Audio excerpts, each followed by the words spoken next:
What's up, sickos? Welcome to Bellator 205 Prelims live reaction. I'm Dan from Oregon, and there on the other side of the chat is Jay Smooth. Hello, world. What's What up? up? Come and join us. Come watch some Bellator. And Maori is coming out swinging already. Him versus Mao. I got 4 He's minutes. fighting a crazy-looking Tongan motherfucker by the name of Ben Moa. Oh, shit.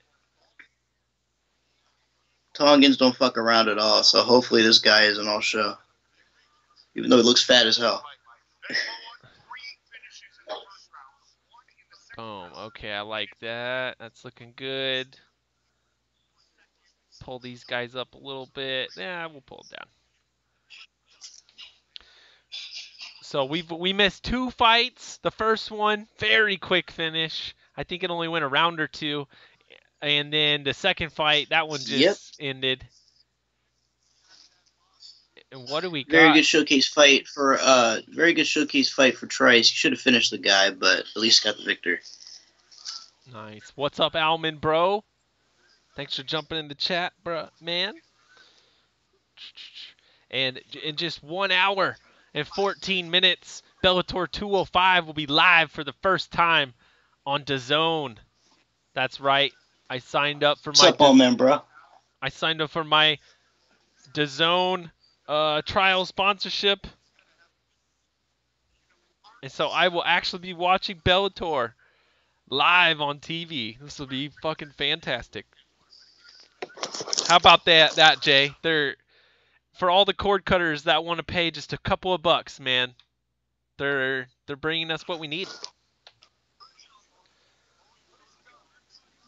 I've got DAZN in Canada, says the Alman bro. Oh, so he gets the NFL channel, he gets MLS and a bunch of shit. It's not bad. Oh shit, it's already going to the floor. Bam. I think Jay might be slightly ahead of me. It's possible. Oh, okay, there we go. Let's do this.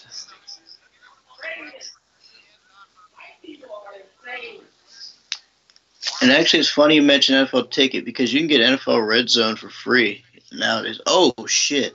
Oh, it's already over. Wait, hold up. Damn. Oh, now he's got a key lock. There's the tap. Is that a key lock?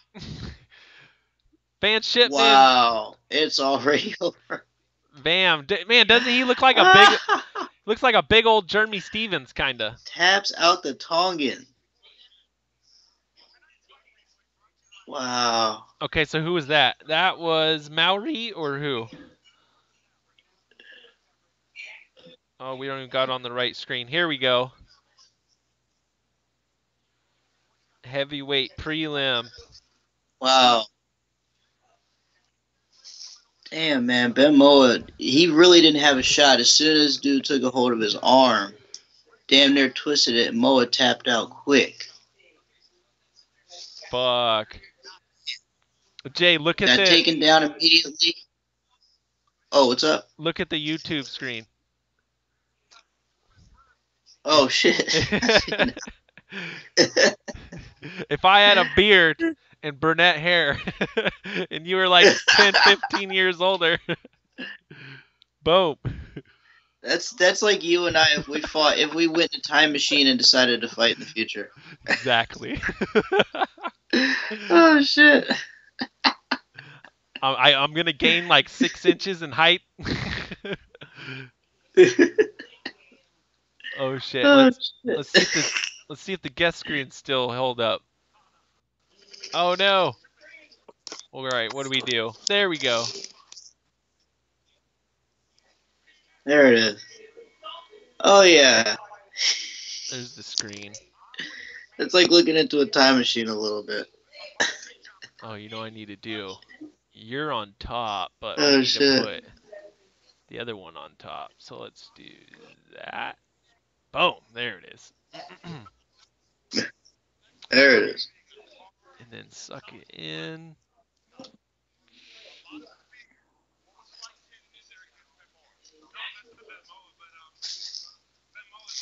That looks good.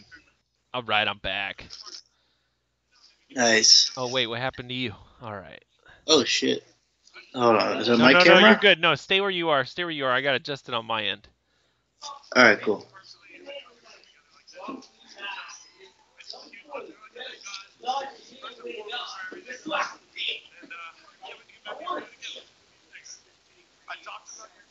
Oh, what's up, Van Shipman? I just didn't see you there.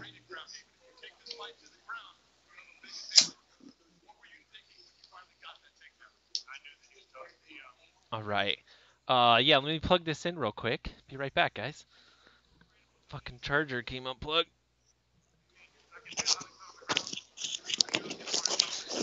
She's loose. It's like throwing a hot dog down a hallway in this outlet here. Got no grab to her.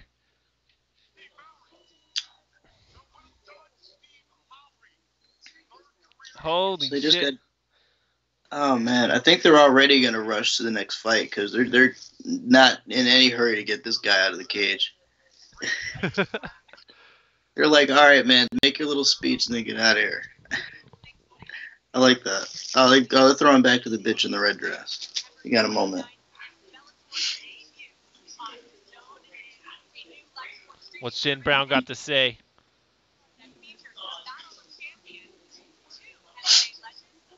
All right. Yo, there's Stewie. What's up, Stewie? What's up? Stewie, you're a little late, bro. We missed you. What's up, Steve? Steve Johnston. What's going on, everybody? What is happening? So you're going to have to read the chat, Jay Smooth. It's way too far away from me right now for me to be able to see it. I can kind of see it a little bit. I gotcha. Man. Let me pull it up here. Oh, and then one thing, I got to get a clock for us before the next fight starts. We'll get that shit going. Yo, so Jay, biggest takeaway from the press conference was what? I mean, we had everything, bro. You got Connor up there. Was it me, or did he look like... Do you think in like 10 years he's going to be on late night television, like midnight, selling you a slow time rotisserie cooker, but buy one now, you'll get another free? He's out there hawking his fucking whiskey and shit. What do you think, Jay? Well, first of all, the first thing that stood out to me is the fact that there was no crowd involved in the press conference. It gave it a very weird feeling to it. The fact that Conor McGregor had nobody to feed off of, it made it all look very strange. Because you could tell, Khabib wasn't there to trash talk. He's never been a big trash talker anyway. So for him, you could tell he didn't care as much. Of course, McGregor irritated him a little bit, obviously, but even so, it just looked strange with no audience there. That's like the first thing that came to mind. But the fact that Dana drank with him on stage was no surprise. Of course, we found out about we found out now that fucking whiskey label is going to be in the middle of the octagon during his fights. So I'm like, okay. That's big. But that's pretty big. I love how the fact that he offered Khabib a drink and Khabib's like, nah, I'm Muslim. Get that shit away from me. Yeah, dude, super offensive up there by Conor. Crazy offensive, not to mention all the crazy offensive but true stuff he said about Ali, his manager, right afterward, calling the man everything from a terrorist to No. A terrorist Oh, snitch. A terrorist snitch. Yes. Okay. Yes. Terrorist snitch. As well as an FBI informant, which is even worse than being a terrorist snitch. You're a snitch for the you're a snitch for the cops. Right? Are you a double agent? You're either a snitch or a double agent or a triple agent, quadruple agent. I don't fucking know. It's like the guy's morals, like he just doesn't have any. He even abandoned a son of his in another state. That's pretty interesting. Hey, that's nothing Darren Till, our last title challenger, hasn't done, bro. Come on. Are you kidding me? Ali makes Darren Till look like a saint. You look at the rap. Just look at the rap sheets, man. Darren Till looks like a...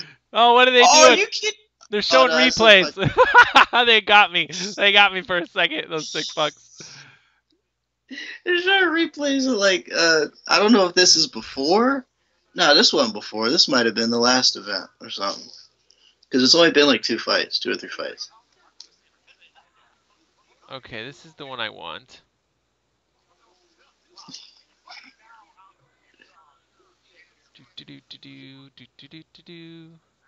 Connor was drunk and scared, I think, says Van Shit, man. He was definitely drunk, and he certainly seemed out of his element without an audience to feed off of. Mm-hmm. That's the big thing I noticed. No crowd there. He was just running through all of his usual lines and all the stuff he usually says at press conferences, but without an audience to kind of help add fuel to the fire and kind of, get in his head the way he did with Jose Aldo, because there was no crowd. It just kind of threw him off just a little bit. Dude, this fucking sponsor popped up and I can't get rid of it. Huh. Okay. I think we'll still be alright. Hold on, let's mute that shit real quick. Pulse Resurrected says he mainlines proper 12. Oh, man. Yeah, right now they're just showing highlights of some past fight. I think they're trying to stall for time since that was such a fast finish. Well, hold up. I'm a minute and a half into this fight. What are you talking about? No, the fight they're showing now. Okay. Is this? No, this yeah, is live. Wait, this is live. Okay, I was about to say. These guys actually look a lot like us as well. Adam Borix versus I can't even pronounce that. Jose Naldo Silva? Jose Naldo? What? I don't know. Another Brazilian with like 3-4 different names thrown in there, from Jose Aldo to Silva. Yes, sir. And Van, you're right. It felt forced and weird. Like Connor's lines felt forced, and clearly he had to get drunk just for him to kind of get through it. Because with no audience there, it was boring as shit. I'm not gonna lie to you. Uh-oh. There we go. My clock was ready. It was like, sync me up, bro. Let's do this. Okay. 225. All right, you good? Just about.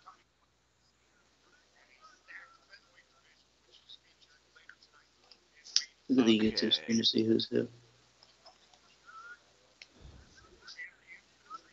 So Adam Borix is the white dude with ponytail.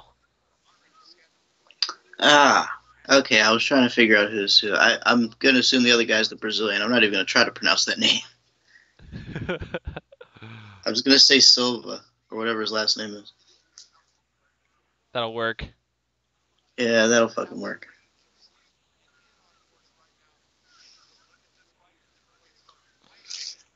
Okay. God damn it. Okay, there we go. By the way, we never talked about this. What do you think about John Jones being a snitch? I mean, it was like he's already been a snitch once in his life, but now this pretty much solidifies the fact that he's never gonna really have any respect anymore. Before, as an athlete, yes, but as a human being, no. Oh my God! Right? Like when I heard this story, I'm like, okay. This isn't the first time we've heard about John being a snitch. Exactly. And then, people that are new, you got to go way back to 2009. John Jones was quoted in saying, back in high school, I used to snitch on the kids smoking weed. And it was like, whoa, what the fuck?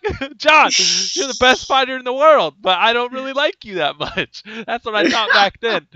But then he does coke and shit, so he's kind of cool, whatever, dude. He's a normal fucking guy with a lot of fucking money, all right? He's got a lot of problems. And right. But he goes and snitches again. Jesus Christ. And he's honestly the worst type of person if you think about it.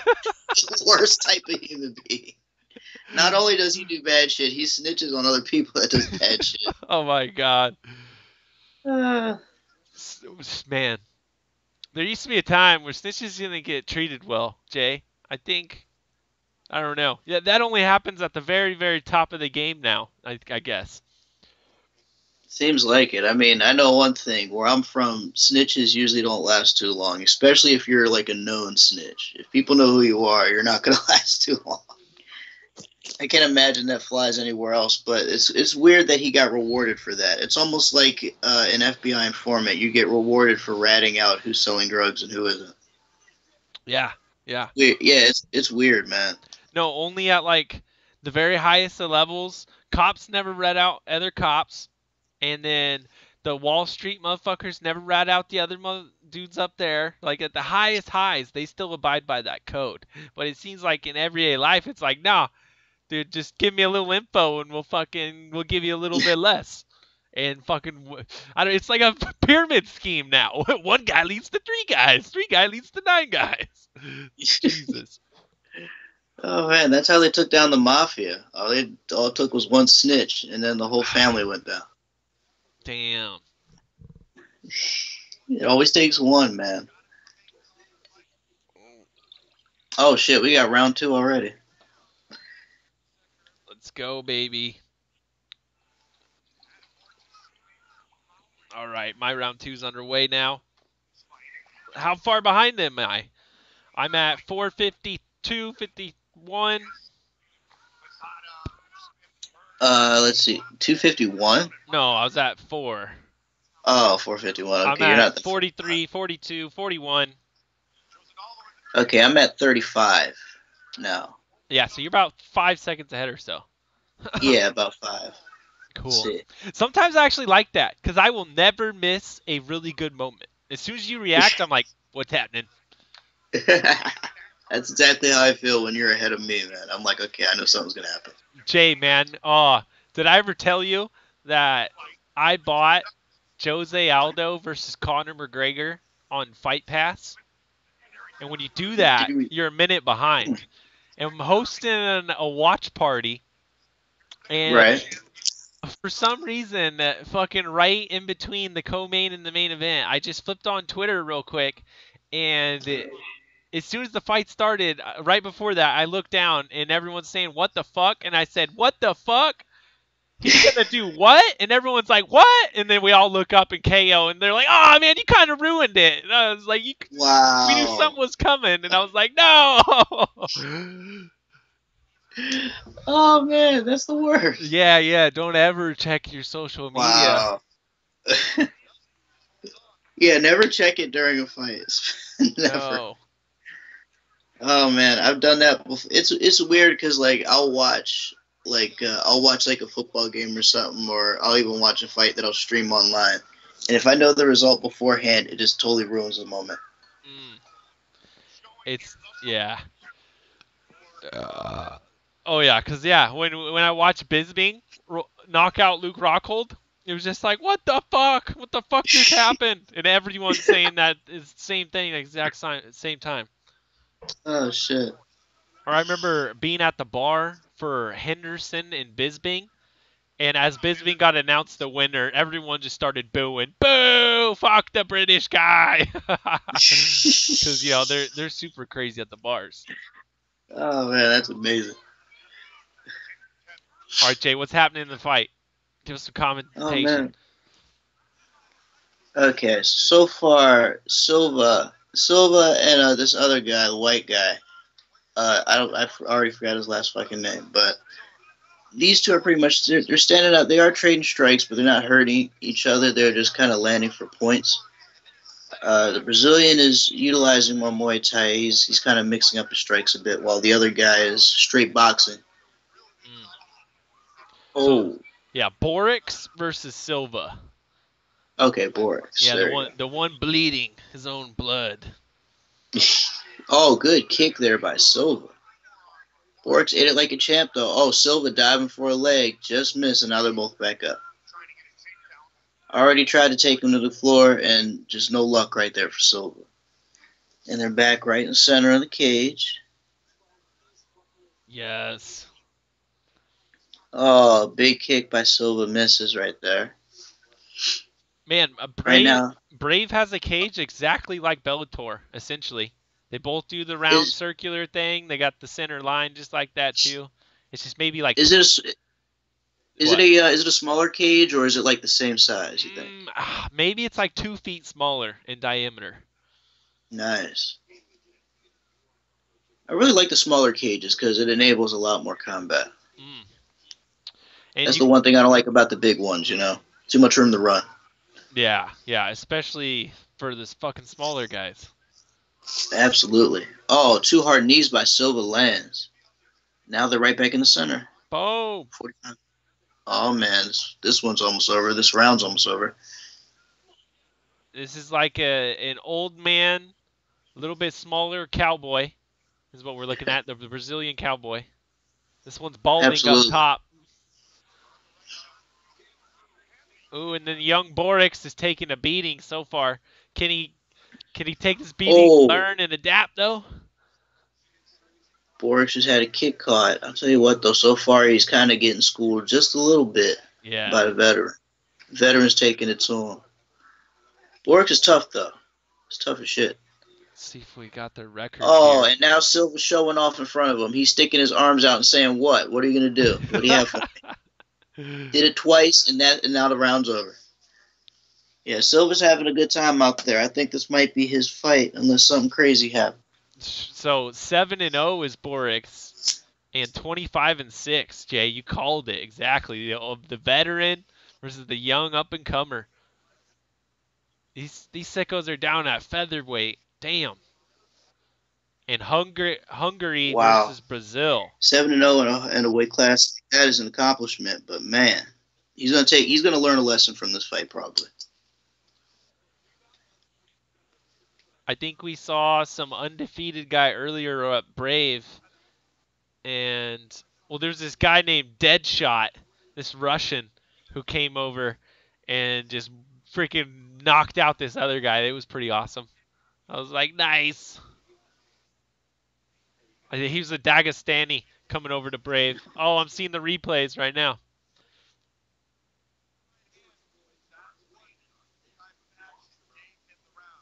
Man, Silva with some nice rights to the chin, that's for sure. I was about to say, they're definitely trading some strikes here. Borix is showing his toughness, but Silva's really taking it to him right now.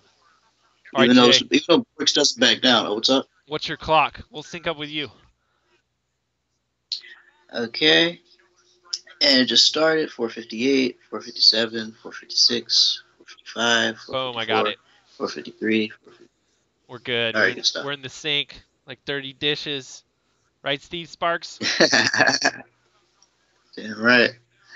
Shit, these two are already clinching up against the fence. Oh, Borix has got Silva's back up against the fence. What? Both are going to trade strikes. Both are trading strikes. Oh, and now they back away, go right back to the center of the cage.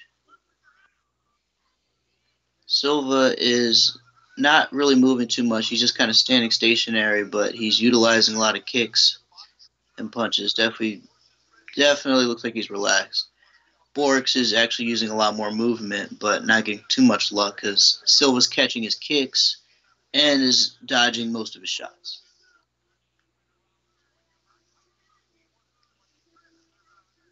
Oh, man, good leg kick by Silva. The return fire by Borix misses.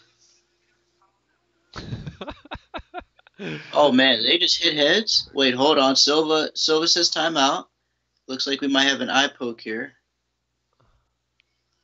Or a headbutt. Oh, yeah, he's pointing his face.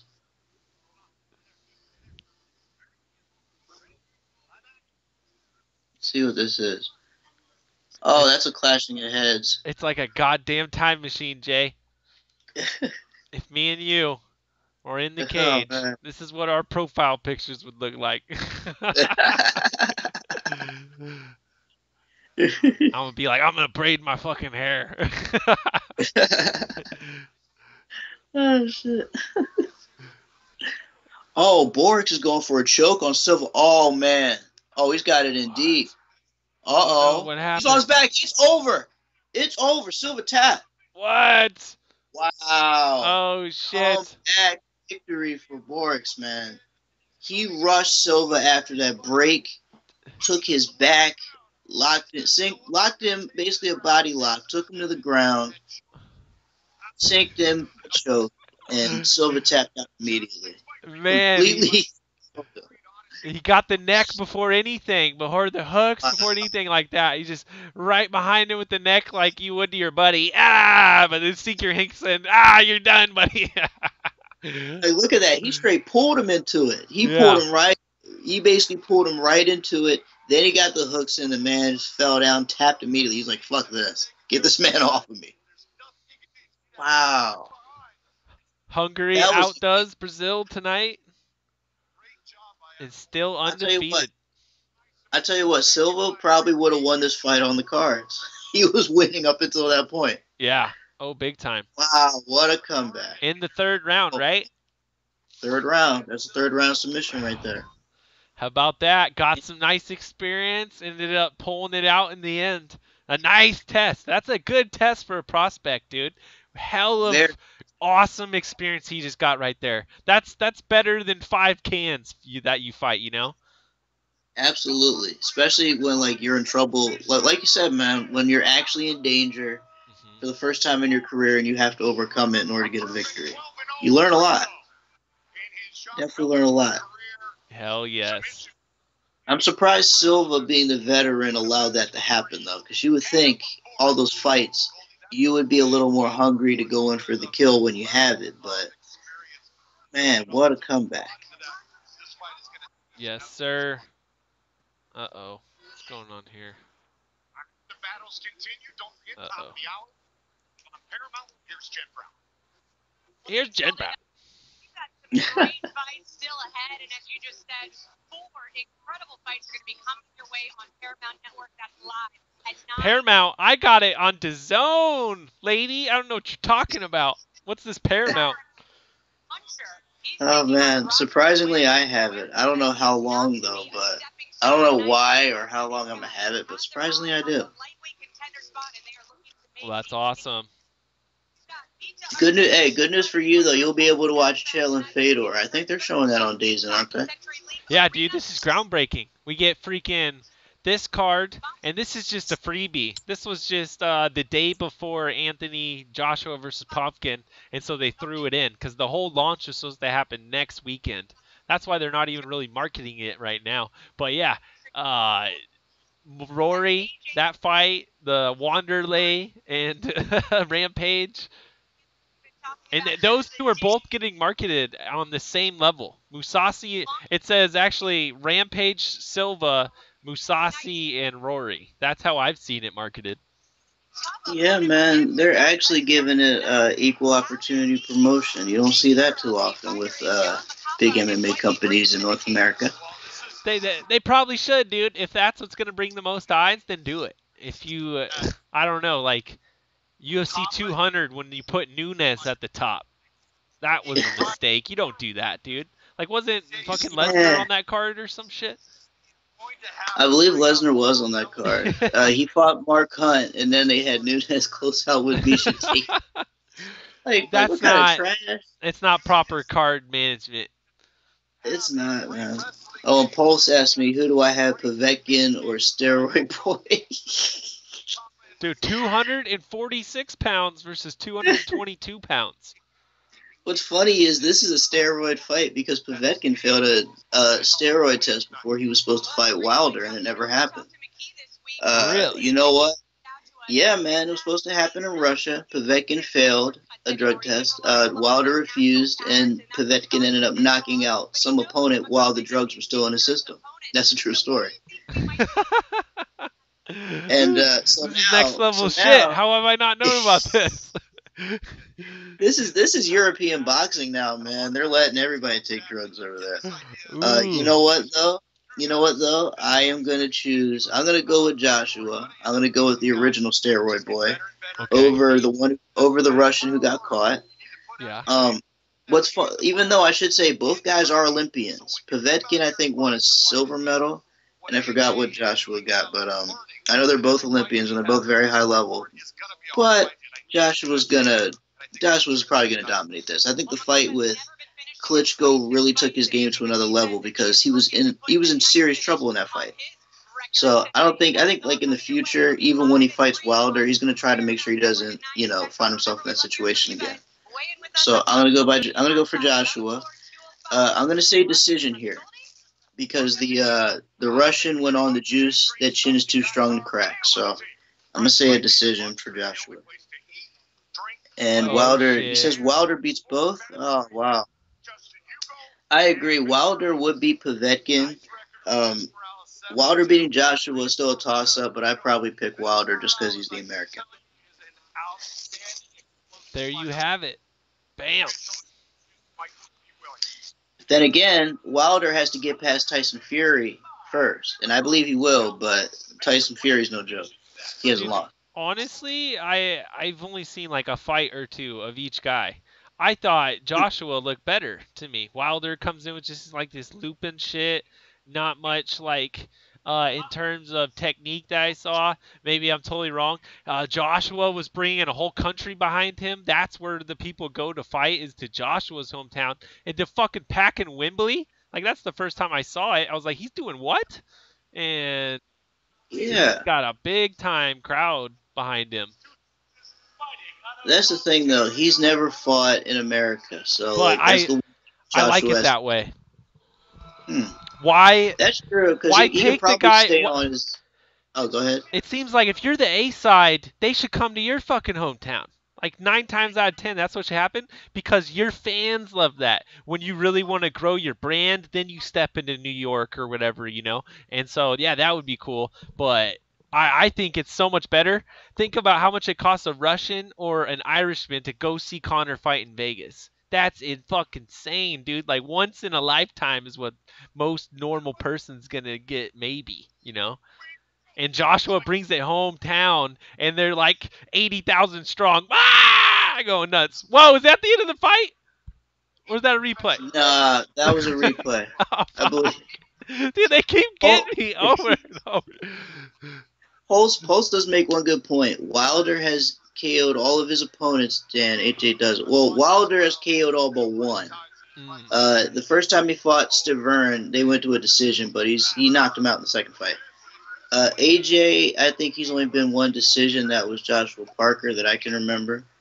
Yeah. So I think they're kind of even there, but I believe Wilder has more KOs on his record. Shit.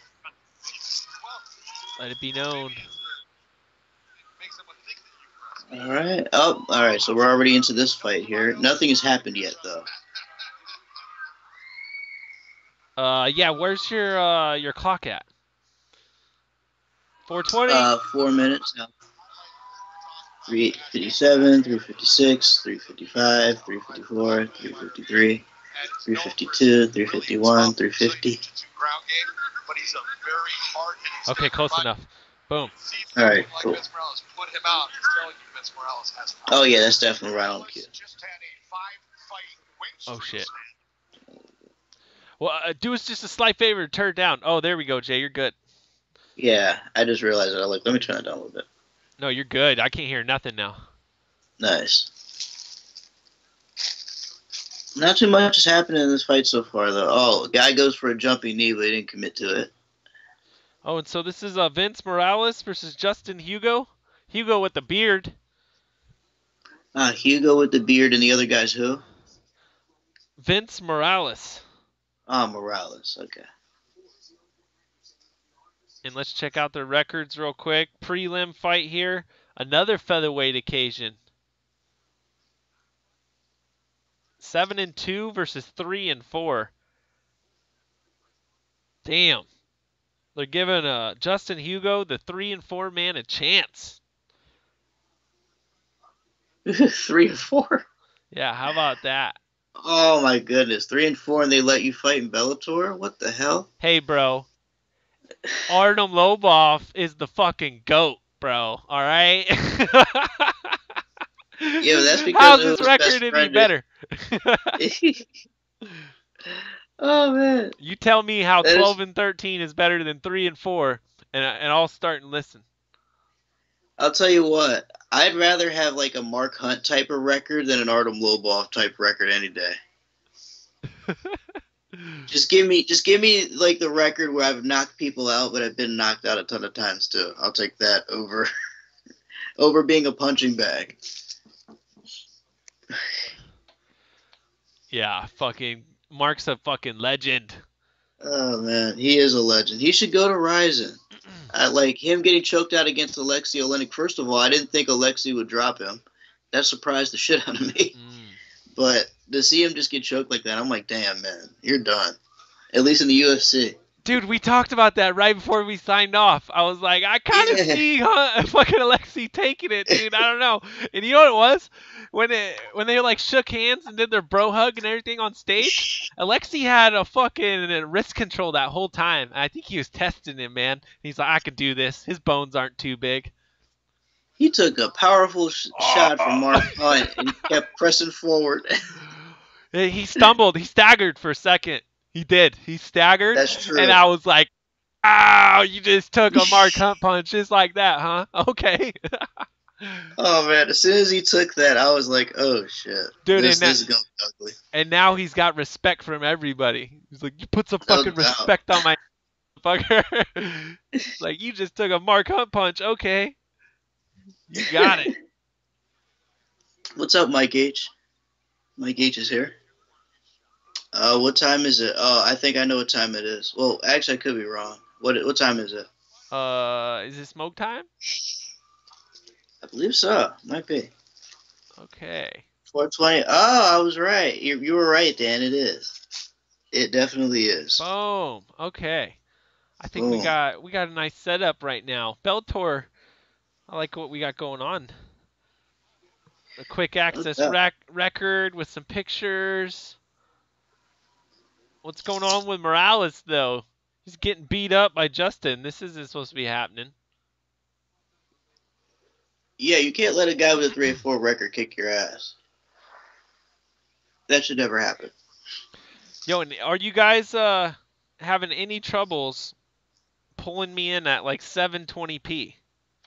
That should be possible now. I thought I changed the resolution in the settings. Let me know in the chat. What's Raider saying? It's Friday. You ain't got no job and you ain't got shit to do. You're going to get you high today. Oh, shit. You know what time it is? Damn right. Oh, what's up, H? Oregon in the house. Damn what's right. Up, and what's up, Raider? These guys are close by. They're just over in Boise, Idaho. Just a hop, skip, and a jump away from here. How about that? Not bad at all. Get that started and hit the reset button. All right. Oh, we got round 2. Yeah, what's the time clock? 53, 52, 51, 50, Got it. 49. Nice. And I'm actually going to try and restart mine, see if I can get closer. Good shit. But yeah, for some reason, Morales is actually getting his, he's kind of getting his ass kicked a little bit by this guy who's 3-4. If you let a guy 3-4 kick your ass, that's not a good sign for your career. No. He's a big guy, though. Oh, he just knocked the bum down. Did he? Oh, man. Yeah, 3-4 guys trying to upkick him. Up, and now they're standing up after he just dropped him. What? Now they stand up again.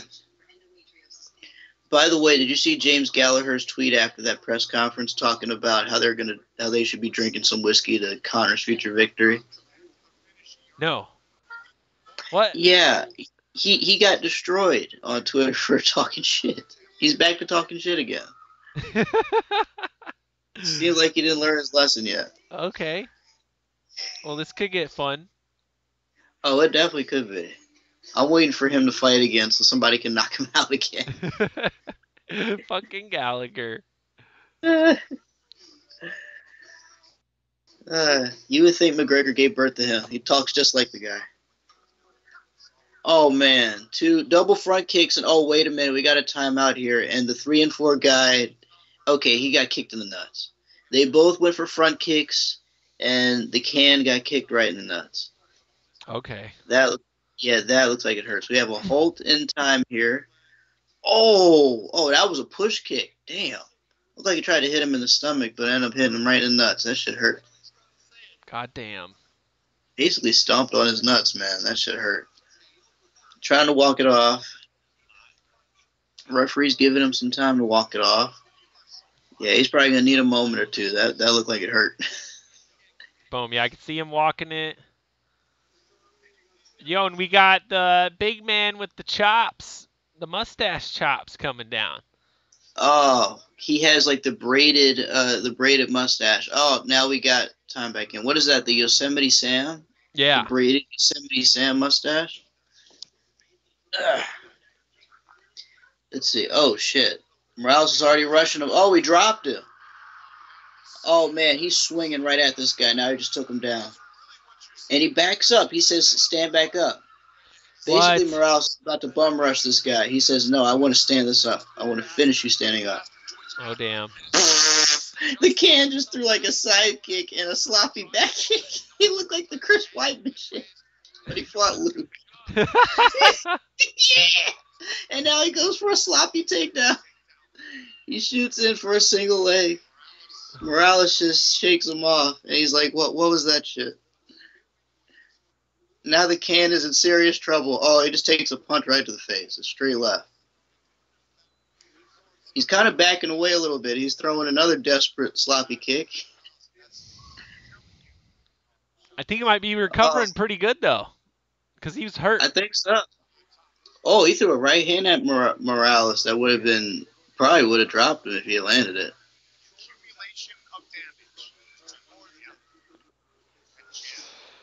I saw a guy teeter over earlier at Brave. It was amazing. Another body shot? He was He was in a super wide stance and got caught like mid-punch on the chin and swung all the way through and just went down. It was awesome. And they stand up again after Morales dropped the can with an uppercut. Nice. What do you think? Now like a 10-8 round? Oh, this is definitely 10-8. Morales is dominating this guy. I'm surprised the fight's still going, to be honest. I can't wait to see how many reps don't give him a 10-8. Oh, happy birthday, Mike H. And H says happy birthday to Mike H. Happy birthday, Mike. Happy birthday, Mike. Dude, you got Good the shit. same birthday as His Royal Highness, Sheikh Ahmed Allah bin Mazam. Damn it, I don't know his name. He's got like fucking 10 names, dude. I'll look it up. Oh no, the phone went dark. Oh, man. Oh, we got 55 seconds left. There we go, we're back. Oh, man. Oh, the can tried to go for a takedown there, but Morales is now hitting him in the face. Morales is now on top of him on the ground. The can's trying to go for a leg lock here, but Morales gets out of it and says, stand back up. I'm not going to risk it anymore. You have about 30 seconds left here. This is definitely a 10-8 round. This has been domination so far.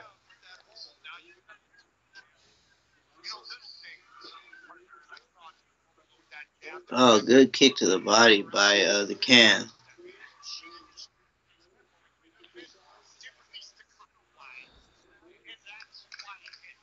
Ten seconds left. Oh, they're both swinging now. Both of them are just throwing crazy shit to end the round. Wow, the guy in the green just went for a Superman punch and a follow-up kick that hit absolutely nothing. Like, he didn't even come close to landing it. He was just throwing shit. And that round ends in a very crazy fashion. Okay, Mike, you have the same birthday as His Royal Highness Sheikh Khalid bin Hamad Al Khalifa. There you go. Ah, there it is. The man who's, I believe, is behind ADCC, the Abu Dhabi Combat Jiu-Jitsu Championships or some shit, right? Yes, that's correct.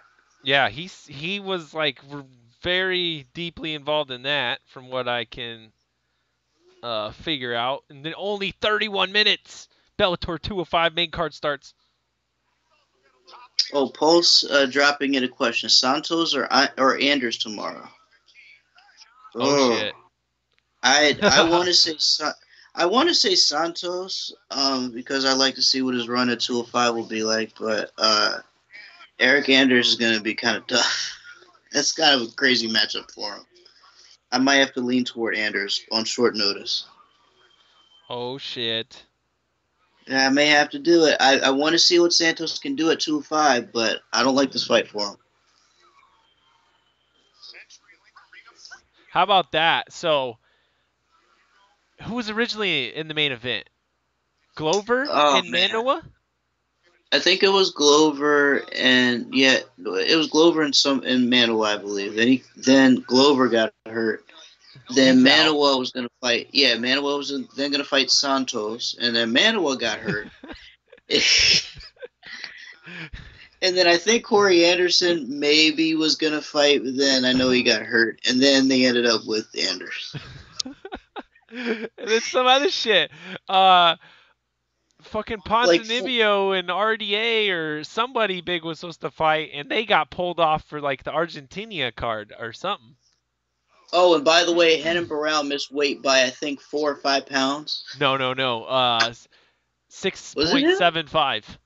Oh shit! It was 5.75 over the 1 pound allowance. He was at he was at 141.75 is I think what he was at. Yeah. That's what I remember hearing. This card is just cursed, man. Oh, what's your clock at, Jay? 328, 27, 26, 25. Boom, got 24. It. Good stuff. Oh, man.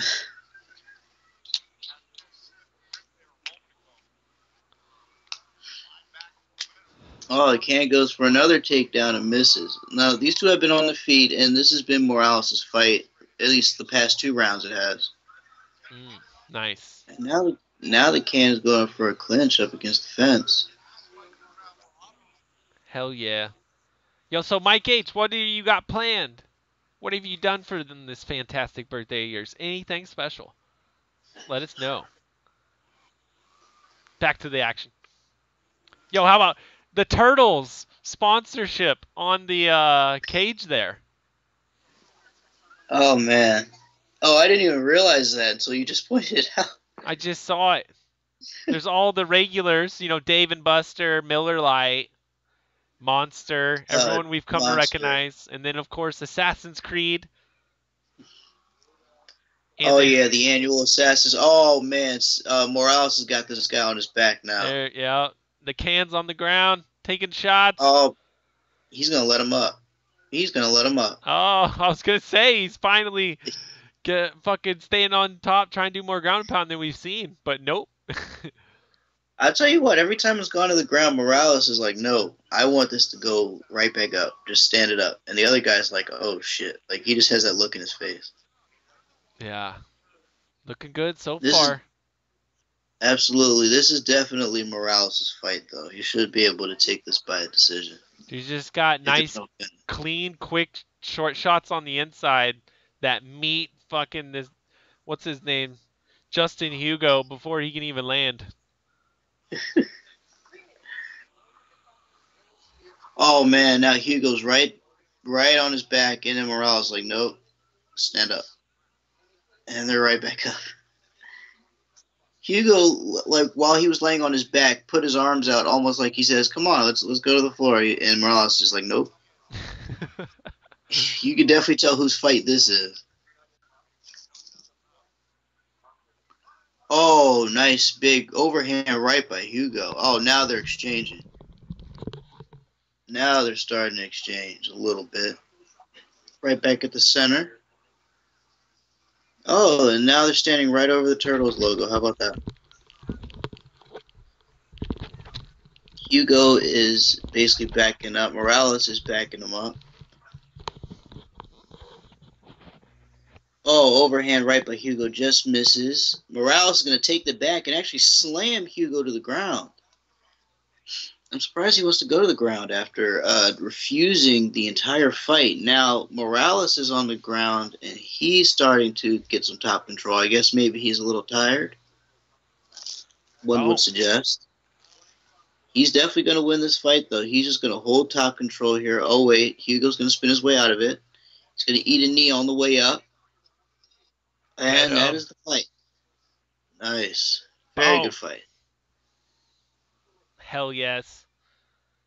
Hugo got to show off some skills while getting beat the fuck up by Morales. He hung in there for a little bit, right? Like the first round, not too bad. Yeah. And then that was it. Right. First round was bad. The next two, he just took a beating. Yes. Oh, man. Definitely a fight he's going to want back in the future.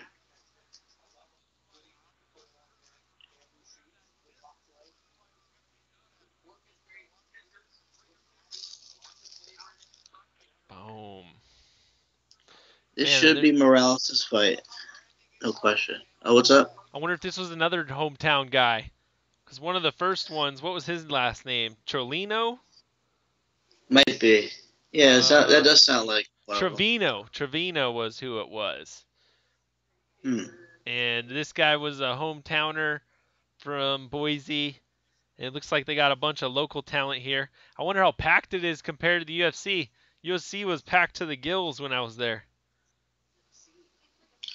Oh, yeah, you said it was sold out, wasn't it? Or near sellout? Oh, yeah. At least like 99% sellout. There might have been a little like one-seat stragglers. I don't know. Okay. Oh, man. So what do we got next? Johnny Nunez, Josh Wick on the prelims. Oh, shit. 6-1 versus 9-3. I feel like we've seen this Wick guy before. I believe we have. Maybe once, at least. But let's not get too hasty. Vince Morales, about ready to improve to 8-2. Not a bad record. Not bad at all. Some people usually retire after one loss, but hey, that's good.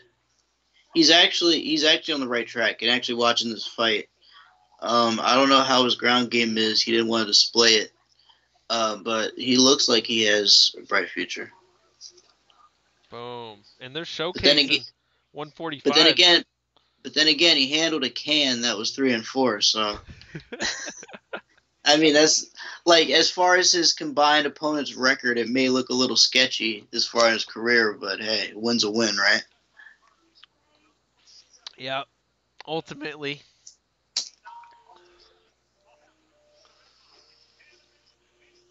Oh shit, Hugo raising his hand. Throwing that long shot, Hail Mary up there. Come on, guys. Come on. Oh, I'll start to clap.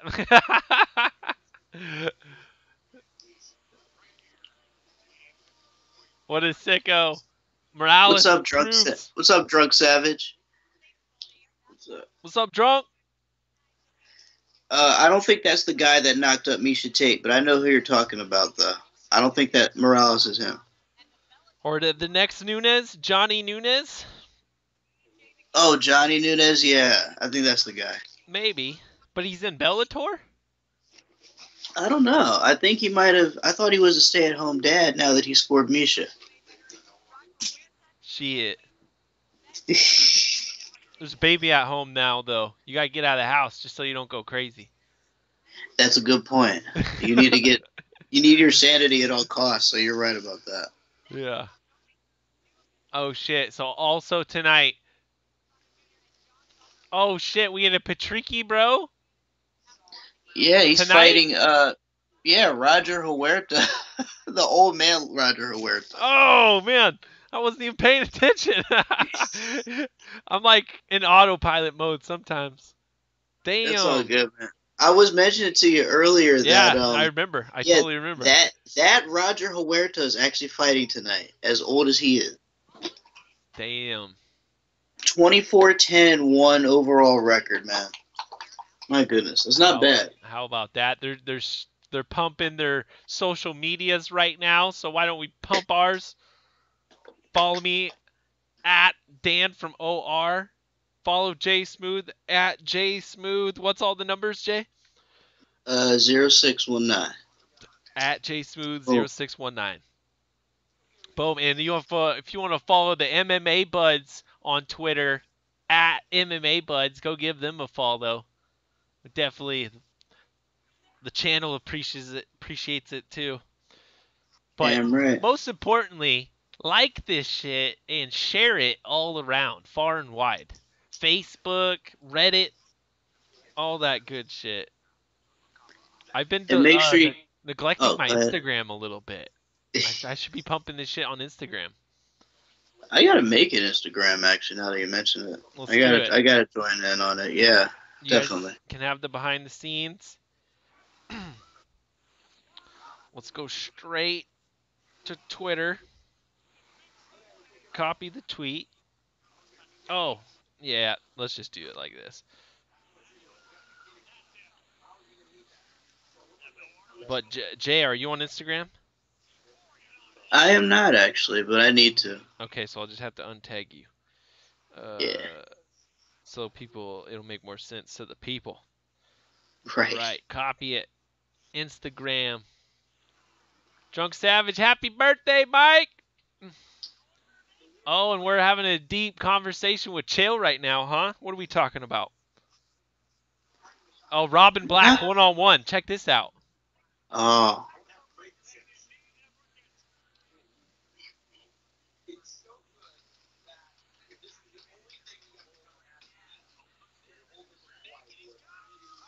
Oh, shit. Nolan King got the face-off on Instagram. Oh, man. Crazy face-off.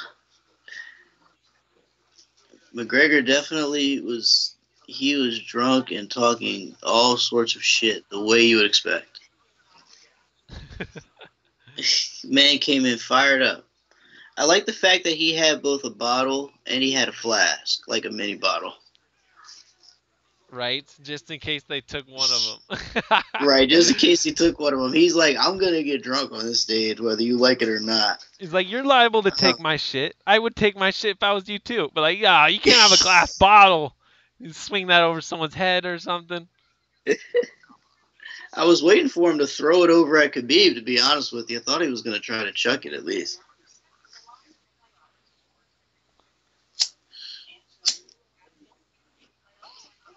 All right. Who do we want to tag? Let's tag Bellator and DAZN.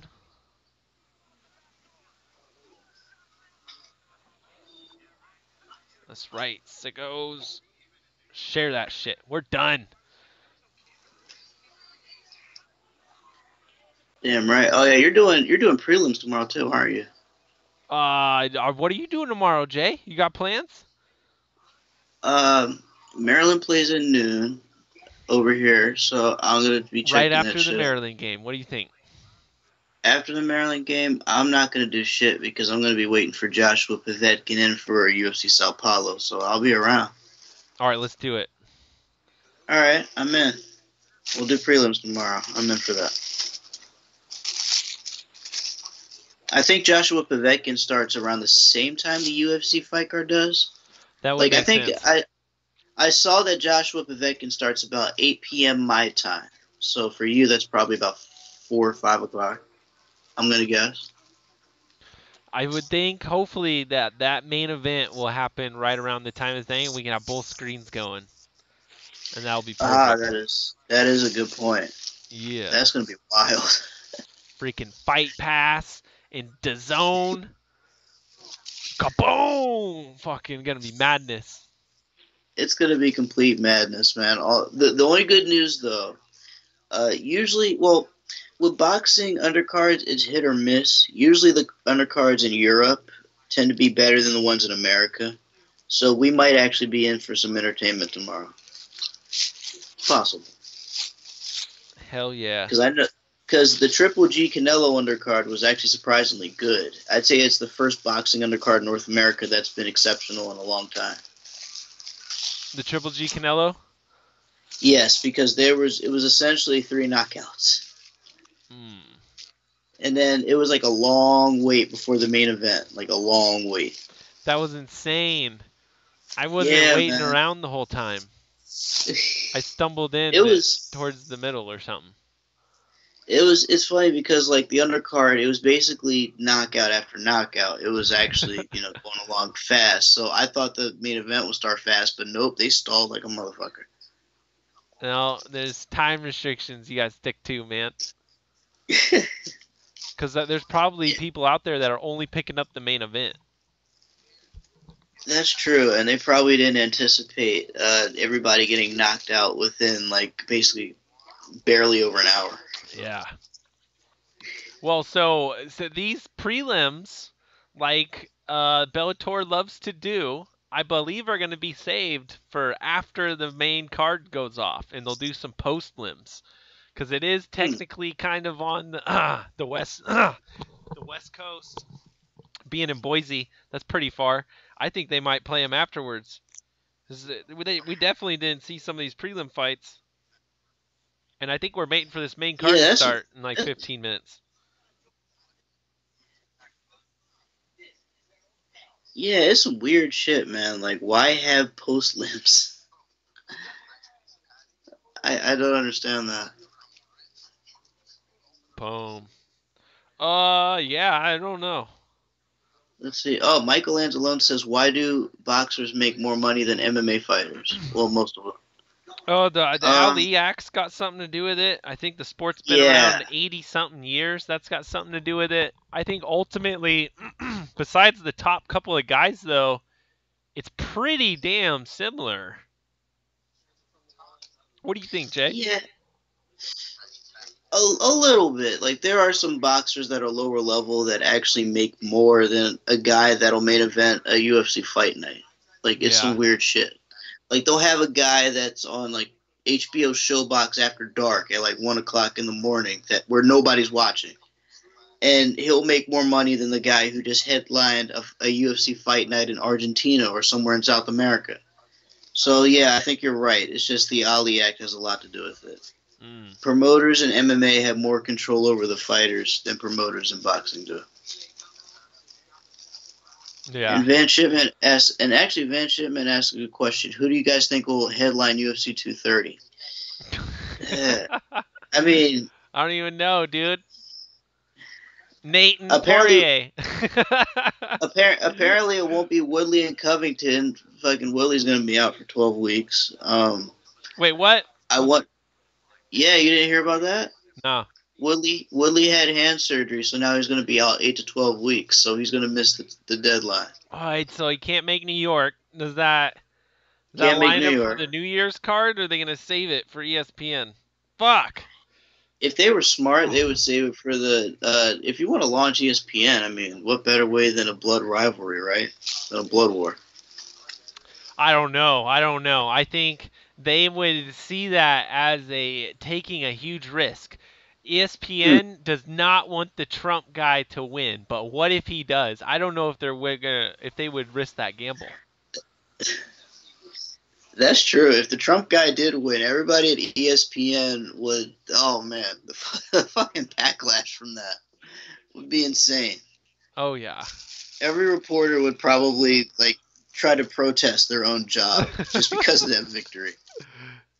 They'll find a reason to just walk out and not show up to work the next day. Dude, then they'll start digging and digging and just start releasing all this shit on the UFC. Like, who did ESPN and Disney get themselves in bed with? Start, they just. John Jones did what? Hit a pregnant lady. He loves cocaine. And tell us about this Conor McGregor guy. I don't know. They know about him already. Oh, man. John Jones snitched so he could come back early, but he's probably going to headline against Gus. I wouldn't be surprised if that was announced. Okay, so Dana White did say that John 100% was not fighting on the card. So I give John Jones fighting on that card a good 90% chance. Especially when Dana says it's definitely not going to happen. Yep, same here. You know what you do? You know what? This is the play. Yeah, man, the guy's an open book at this point. at UFC 229 or right before that, probably at the event, during the event, that's when you announce the main event. And he's already been training. This thing's already signed, sealed, and delivered, you know. And they'll just say it's gonna be big, it's gonna be big, and then yeah, they'll fucking whatever the fight's gonna be. I think they announced it at 229. Because they probably don't care about a couple of weeks of ticket sales. They're like, this shit's gonna be so crazy, people are gonna come. You know what? That's probably what they're gonna do. I could see them doing that shit. I think that. I thought they were going that way. Oh man, would they allow Conor to get upstage like that though? No, dude, Conor brings all the eyes. You need to announce things during this. It's dumb business to not do it. I don't think That's true. He gives a fuck. He was already giving Poirier and Nate all the props. He knows that that's a potential opponent. Yeah, I mean, he shouldn't give a shit. And, I mean, granted, if anything, it's just a smart play to announce John Jones. You know, that way you kind of bring some kind of a shock factor. But even so, it won't be shocking to me if they announce it. Damn. So seems like that's the way to go, though. Celebrity death match.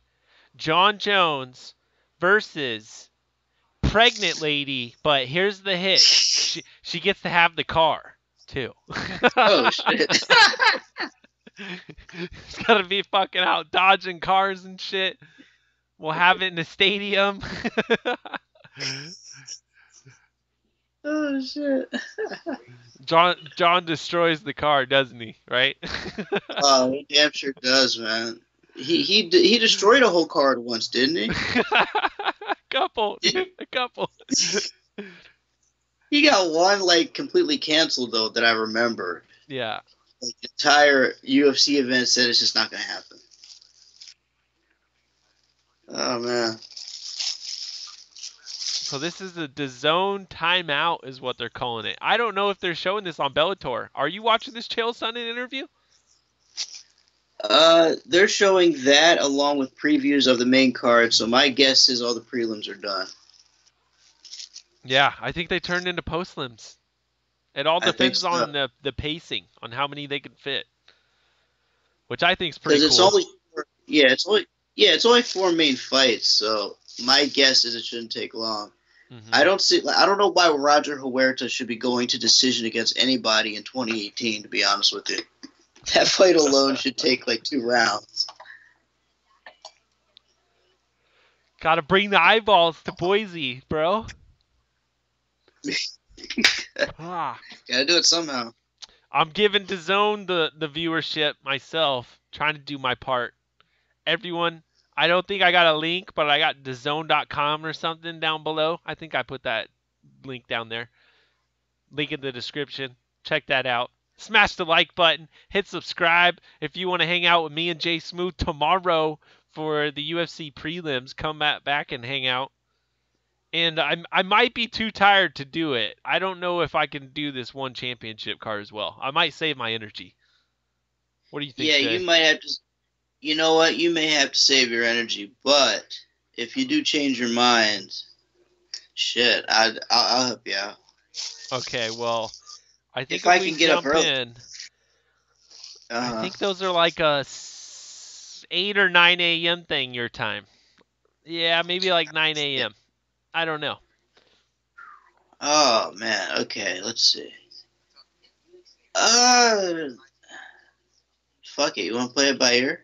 Yeah, we'll do that. Yeah, we'll play it by ear. We'll definitely be here for Sao Paulo and Joshua Pumpkin and Full-Time MMA jumping in the chat. What up, Full-Time? Oh, Full-Time? Oh, no. Definitely has to be free, says Steve Johnson. Yeah, you're right about that. Bellator.com/live. Boom. Check it out right there. But my DAZN, I'm not going to have to switch channels, nothing like that. And for cord cutters, this is great. It's in the Fire Stick right now. Jay Smooth, I just pimped out my girl's house. Did I tell you that story? No, you didn't. Okay, so she had internet and she had ESPN and Fox Sports and all that cool shit. But those fuckers, they got rid of her promotion and they're charging her like $120 for a couple of boxes and some internet. It's like, what? So we call. I'm like, nah, f this noise, man. Let's get her on some internet package like I got. And they're like, we ain't gonna give you no deal. So it's gonna be like 75 once taxes are over. I was like, you guys are sick, man. And so Damn. we canceled it. Bought a Fire Stick, plugged it in, and we can use the neighbor's internet with my password to get in there. Boom.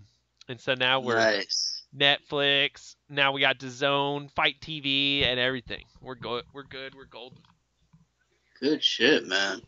That's a lot of fucking money, though, but that's good shit right there. Well, yeah. So now, $120 a month turned into a $25 investment one time, and now you pay nothing per month. Maybe I'm gonna pay $10 for DAZN. What? Yeah. Damn. Okay, so yeah, all right, all right. I think I see what you did there. I see what you did. Yeah, because I'm still paying my internet for $60. Right. Yeah, but you don't have to pay anything more now. You're just set. Yeah. So fuck Comcast. Those sickos. They got a monopoly, dude. Man. Only one provider essentially out here in our area. What do you got, Jay? Who provides your internet out there? Or your cable internet? I actually have Verizon, but I'm trying to switch mine over actually because I have a Fire Stick now, like the Amazon Fire Stick and all that shit. And I found a way to get like basically a lot of my TV shows and shit for free online. So I'm about to hook some shit up, but I have Verizon for the moment. Let's talk offline, Jay. I'll tell you what I know. But yeah, the All right, easiest good way, shit. if you can get someone's Wi-Fi password either free or throw them 20 bones a month, boom, you're set, dude. You get a Fire Stick and some APKs, you're golden. Shit, man. I'm about to try that shit. What the only Look at thing that. I'm having trouble watching is very kind of niche though, like this UFC shit, which is the Pac-12 network. That's a hard channel to get your hands on. But, now the good news about that is you can watch like any college football game you want. Like I sent you the other. Yeah, I was about to on say my it's easy now. computer, I can get it easy. It's just on the Fire TV, finding it via the browser is a little bit harder. I gotcha. Yeah. You want that one-click go, and it's a little bit harder than that. That's true. Steve Johnston makes a good point. FS2 is a pain in the ass. Hell yeah. Yeah, at that noise, dude. That shit is going to be done and over. Count down, buddy. Like 2 more months. We're not going to deal with FS2 anymore. Just ESPN Plus. Man, I could afford that. $50 a year, actually. I think I might. Oh, I don't know. I kind of want to watch Chael and Ariel's post-fight shows and their pre-fight shows. I think those might be worth it. What do you think, Jay? You know what? That's better to watch than anything that Luke Thomas or MMA Fighting is doing right now. Because that shit is terrible. That's garbage. Luke I had Thomas's to show sleep on the is couch. Sad face, says Jessica. If you want to fall asleep at night, either watch a John Fitch fight or watch a Luke Thomas show. Either one of those two will be a cure for insomnia. That shit is so boring. Yes, sir. Yes, sir. I love Ariel and Chael. Just the little clips I've seen when they do their shtick where they argue and shit. That's kind of fun. I can enjoy that. It's funny because like when Chael argues, sometimes it's over the top ridiculous. Like you could tell he's trolling and Ariel is just taking the bait. But other times, like he'll say stuff where it makes sense, but it's like it doesn't, even though it sounds like it does. Like Chael is just like a master at fucking with people, the ultimate master. Oh, right. Oh man, Which one of the these, arguments? Is he the one who like went to school for psychology or some shit? I feel like he did because he knows how to break people down with ease. Yeah. He makes it look easy, so it wouldn't surprise me if he did. Well, and I believe he's a big pro wrestling mark or whatever you would call him. He is, man. It's funny because his character, like just the way he is, it's meant for professional wrestling. Mm-hmm. Like just the way he talks and acts and shit. It's meant for that. Think about it though. It's kind of like the maybe the big fish in the small pond or whatever. You jump over here in MMA and you're the only guy. You're the trailblazer, and it just that latches onto his name, and he can just ride that for days. But really, his fucking podcast is excellent. It started out, with his old buddy. I forget his name right now. What is it? Are you talking about the guy that had that mental breakdown and quit? Yeah, yeah. Oh shit! I forgot. Joel. Fucking Joel. Yeah. Hell. Him and Joel. Oh, that was hilarious. But then he got the new guy, and then really what happened was when he expanded onto YouTube, started making the YouTube clips of it, and blew the fuck up, dude. His is probably the biggest podcast behind, I don't know, him and Joe Rogan and Ariel. They got the biggest ones out there, that's for sure. It's funny because he just started doing it like in his car. Like he would just have like I guess his phone up to where his face was, and he would just talk right into it while he was driving. And for some reason, it took off. And then the walk-alongs kind of down the street, he would do that every once in a while. But now he'll drop the studio shit to you where they just clip out his podcast and put it on. And then he'll do the ones where it's like him against the wall once he's in the middle of a training session. He's just fucking dripping sweat everywhere, breaking some shit down. Yeah, that shit's good. Oh, man, that is good shit. I enjoy listening to him. It's funny because his opinions are, like, you can tell he tries to be different from everyone else, but his efforts are just funny to me. Yeah. I think he's, in terms of breaking down the game and how the business of MMA works, he's really good at that. Absolutely. The guy could have his own promotion if he wanted to. He does, a matter of fact. Oh, that's true. Submission. Yeah, that's true. Submission Underground counts. And then that Full Contact Fighting Federation, FCFF, I think it's the longest running regional promotion in the U.S. or some shit. Damn, I didn't know that. That's his? Yeah. That's his promotion? Damn. Yeah, it's a little tiny regional one. Is that somewhere like in Oregon or out there in the Pac-12 country? Yeah, in the Rosewell Theater or whatever the hell it was. They would do Full Contact Fighting Federation fights or whatever the day before Submission Underground. So they'd give you a whole weekend of shit to do, which is pretty cool. That's some good shit right there. Yeah, that's smart. Oh, that's like Joe Rogan doing a stand-up comedy right for the UFCs, That's just smart. That is true. Oh, speaking of which, Bellator just switched over to Paramount and DAZN now. So you're good, but it's now on my TV. I'm rocking and rolling. Yeah, I'm all good. Let's see, did the other stream start yet? Oh, no, we're good here. John McCarthy, Mike Goldberg.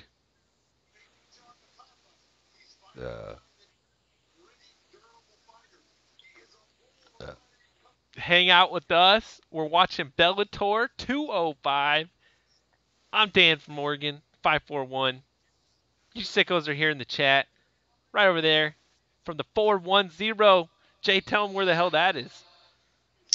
That is in Baltimore, Maryland. Good people. Yes, sir. So I am out in Big Ten country for those that like college sports. Out in Big Ten country. We suck, though, but it's all good. We're rebuilding. Tomorrow we should win, though. Minnesota's kind of, they're not that good, but we should win tomorrow after getting our asses kicked last week. Hot damn. We shall see. Uh-oh. So how do I get off the prelims?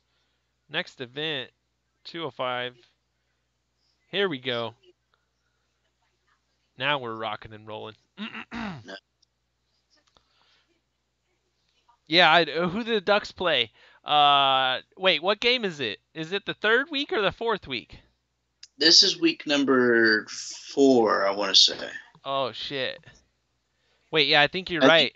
Yeah, okay, I think so he fuck. plays Oh, Stanford. yeah, game day is coming to Eugene, bro. They're gonna be fucking Oh, live from Eugene, Autzen Stadium. Actually, they'll probably be hanging out near whatever the Lillis building, right where they got the nice O there in the backdrop. That's where all the college kids will be at.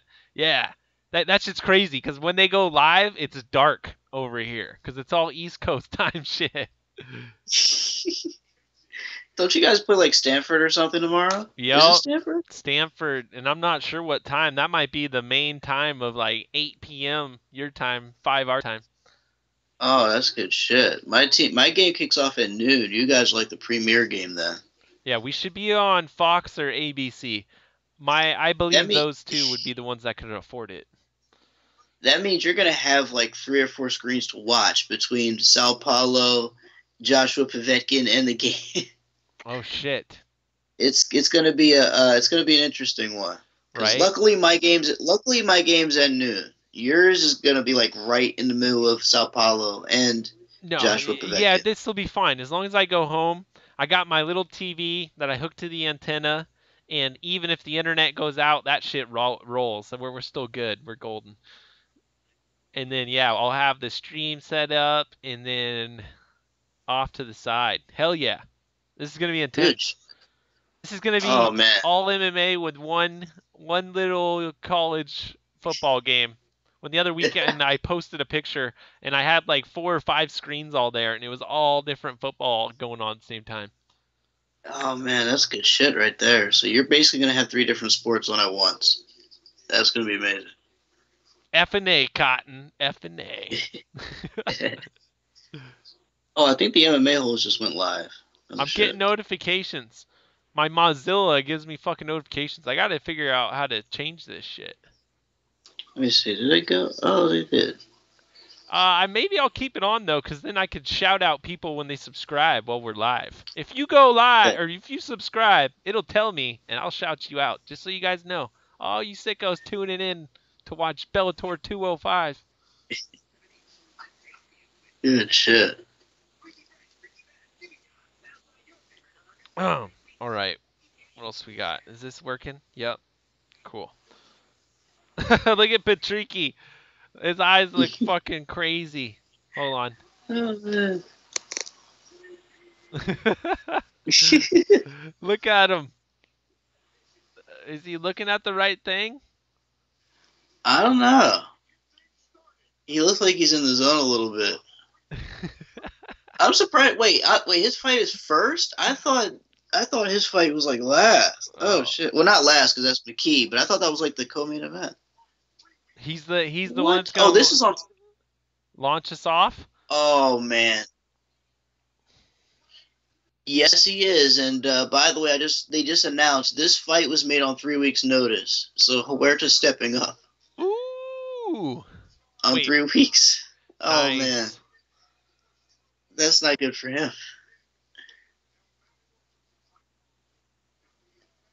Patricky's won 3 in a row. They're trying to get some nice names under his belt. What about Huerta? People know that name. They're like, do it. Well, they do. Huerta, I believe, was the first MMA fighter, UFC or MMA in general, to be on the cover of Sports Illustrated way back in the day. He's 24-10-1. He's a bit of a veteran in the game. And honestly, at this point in his career, I'm surprised he's still fighting. Last time I saw him, he was in 1FC, and he got kicked directly in the face on the floor. And I think after that, Benson Henderson beat him in Bellator. So I'm not sure what we're going to see here from Huerta, but if anything, I guess if Scott Coker's giving him a shot, that means he's got something left, right? You would think. He's got name value to bring to the game, man. That's true. Someone's going to use it. Let's do it. And this fight was made on 3 weeks' notice. This was not an original fight, which means whatever original fight was made, Huerta just stepped up and said, fuck it, I'll take it. So you got to give him credit for being game. I give him credit for that, but I don't know what we're really going to see from him here. Oh, shit. Pitbull, this is definitely a showcase fight for Patricky Pitbull. There's no question about that. Dude, and the banners hanging up are pretty dope. Yeah. How packed is this place? I really can't tell. You know what? I can't either because the lighting is so dark there. But from what I'm seeing, at least on my TV screen here, looks like it's full in the bottom deck for sure. Upper deck, I can't tell at all. It's completely blacked out up there. Patricky, does he have the most wins in Bellator out of like any other fighter? I'm not sure. Not really sure about that. I thought I heard that stat. One of the Pitbull bros had more wins than anybody. If it's not him, it's definitely the other guy, like his brother or some shit. I think Patricky's the better one. Yes, right? I believe he is the best. Actually, you're right. Patricio is the other one? Yes. Let us know in the chat if we're 30, confused. 32 versus 35. Huerta's like 3 years older. Patricky's 19-8, and Huerta's 24-10-1. Wait, maybe Patricky's the one that's not as good, and Patricio's the good one. Patricky's the one that's bigger, right? I have no fucking idea. Actually, no, you're right. I think he is bigger. I know one of them got knocked out recently, though. I can't think of which one it was, but one of them got knocked out recently. I don't think it's this one. I could be wrong. Oh, shit. Roger Huerta has 7 wins in the first round, but I don't remember the last time he had a win.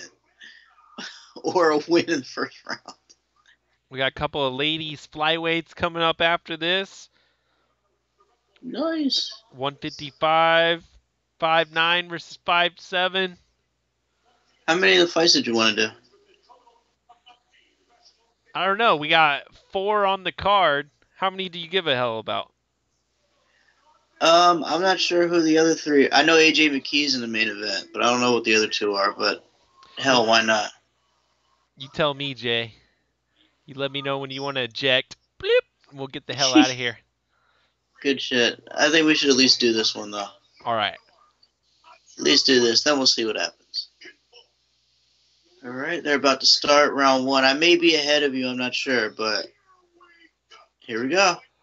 Round 1. All right. I think you're slightly ahead, but we'll sync up with you, and you'll do commentary. All right.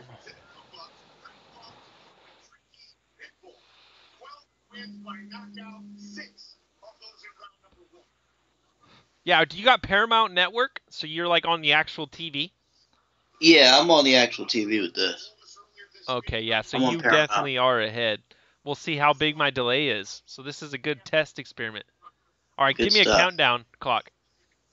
25, 24, 23, 22, 21, 20, 19. Yep. You know what that means, Jay? Damn right.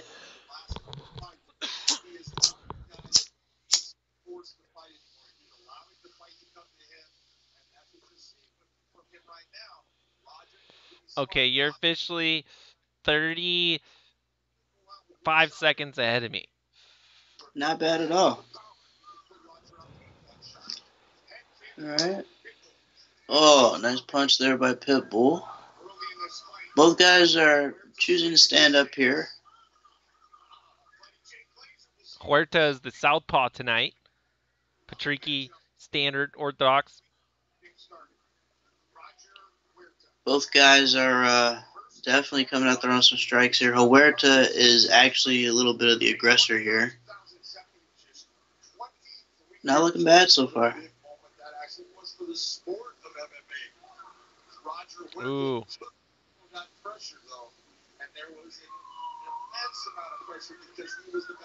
Oh.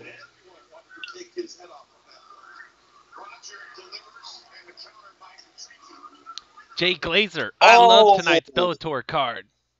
Hard head kick by Pitbull lands on Huerta, but Huerta ate it like a champ, and Pitbull is retreating. Maybe his leg is hurt? Oh, shit. He's still got a chin on him. Wow, I think his leg might be hurt because he threw that head kick on Huerta and it landed, but Huerta just charged forward and Pitbull started backing up. That was the strangest shit ever. He landed a head kick, but he started backing up after. His leg might be hurt. Roger just has no problems here. Oh, Pitbull went for a jumping knee, but it missed.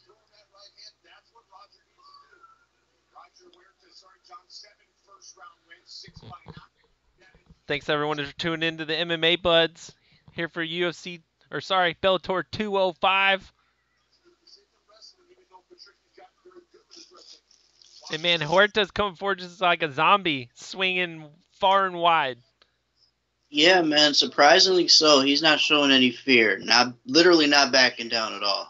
He's just pressing forward constantly. Bleeding out of the nose now is Huerta, right on the top bridge area. Pitbull's leg might be hurt because even though he landed that head kick, he has been retreating a little bit ever since.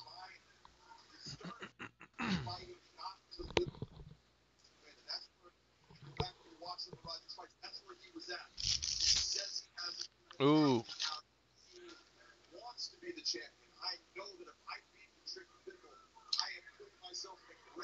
Oh, man, these two are really going for it. Pitbull is returning fire to Huerta. Oh, these two are now exchanging a little bit. They're in the center exchanging now. Yeah. Oh, jumping knee by Pitbull was blocked. He tried to go for another one. Huerta puts his hands up like, what are you doing? And Huerta's now rushing him. Huerta's now backing him up. Get him. Oh, he's throwing bombs at Pitbull. What is this? What is this? Oh, Pitbull's getting hit now. Get him. Uh-oh, Huerta's tagging him. Uh-oh, Pitbull comes back with the right hand of his own. These fools are swinging, says Kevin from Chicago. Damn right they're swinging. Huerta's coming out with the fire in this first round. He didn't come here to lay down, says Kevin from Chicago. Damn right. I give the man all the credit in the world. I didn't know what I was going to see from him, but looks like he hasn't lost too much of a step. Oh, shit. Pitbull just finally went for a takedown, landed it. Now Huerta is going to work off his back here, already throwing elbows to the top of the head of Pitbull.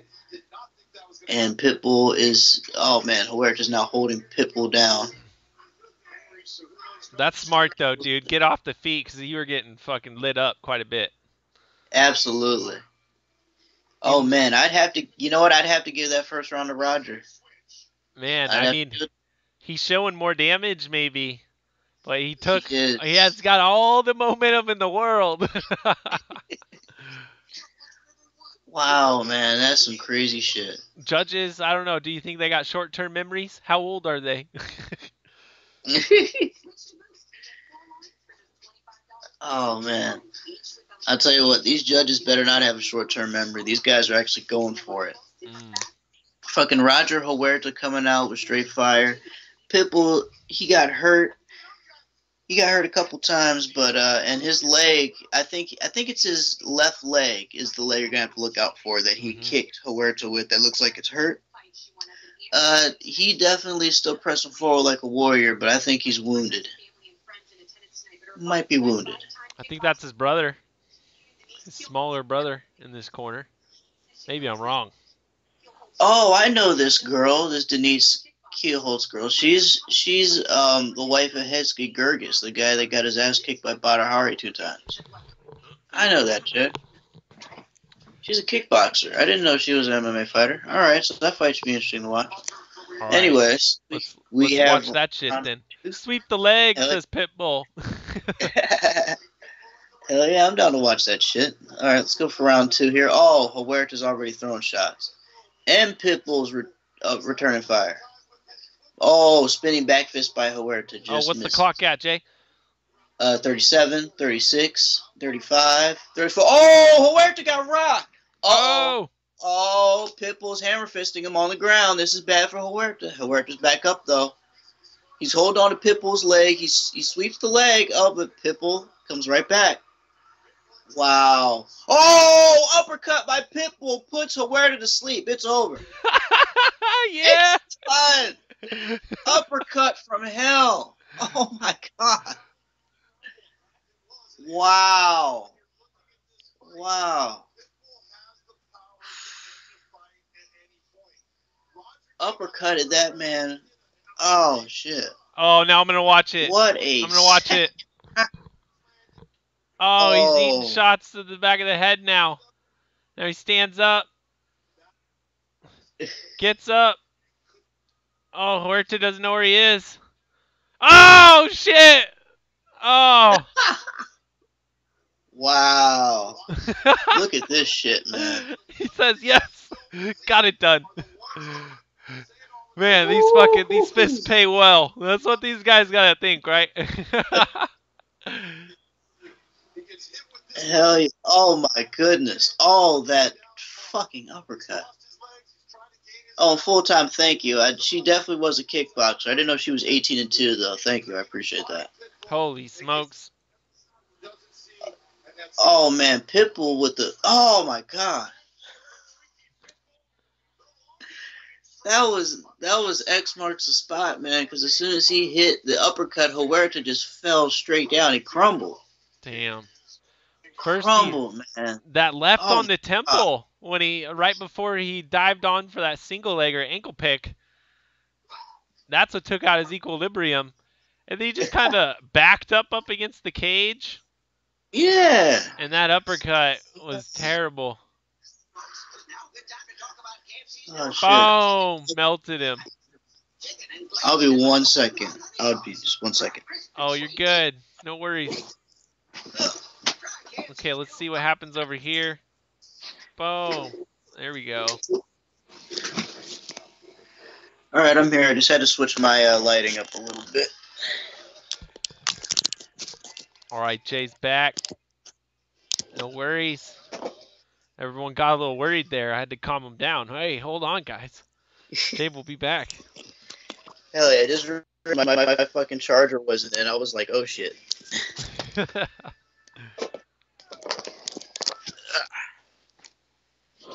We don't want you to die just in the middle of the stream.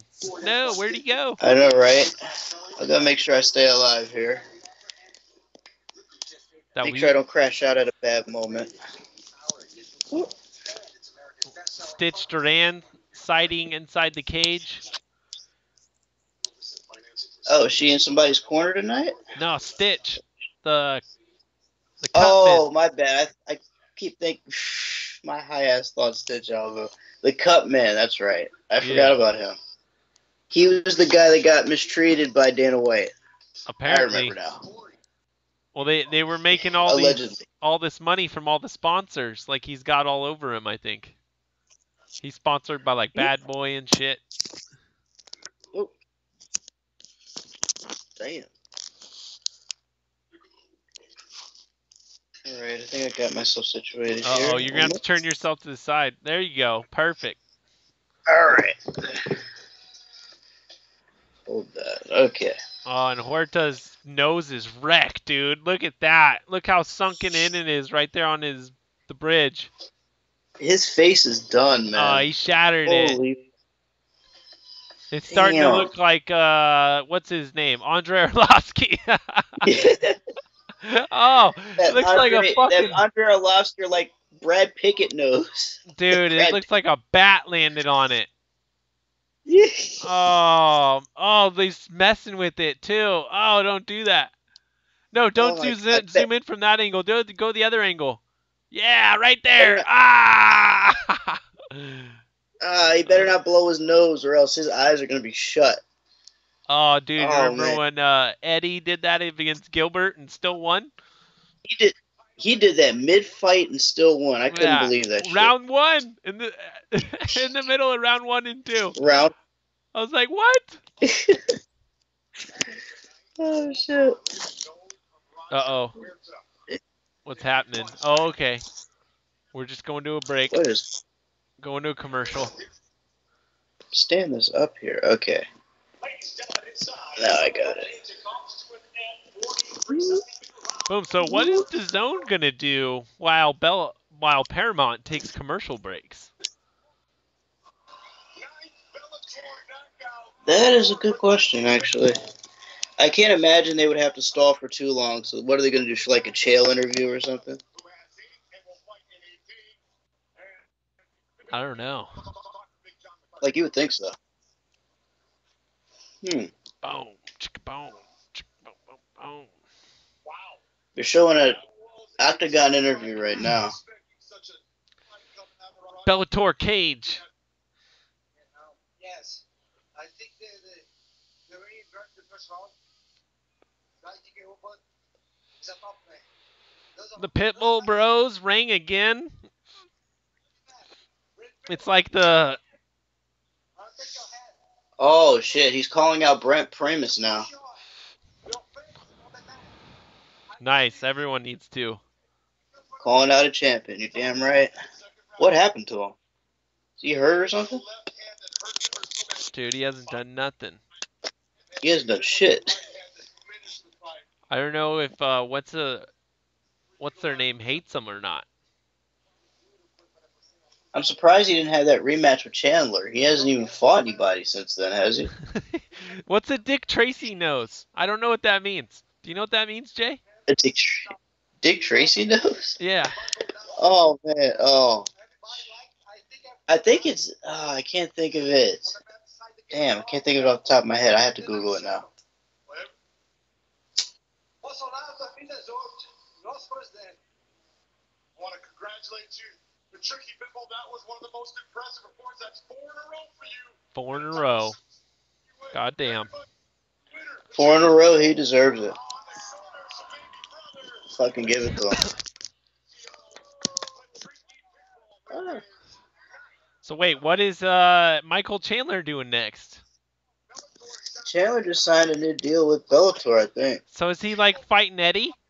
And Eddie's busy? Or you know is Eddie coming back? Is what Eddie coming back to Bellator?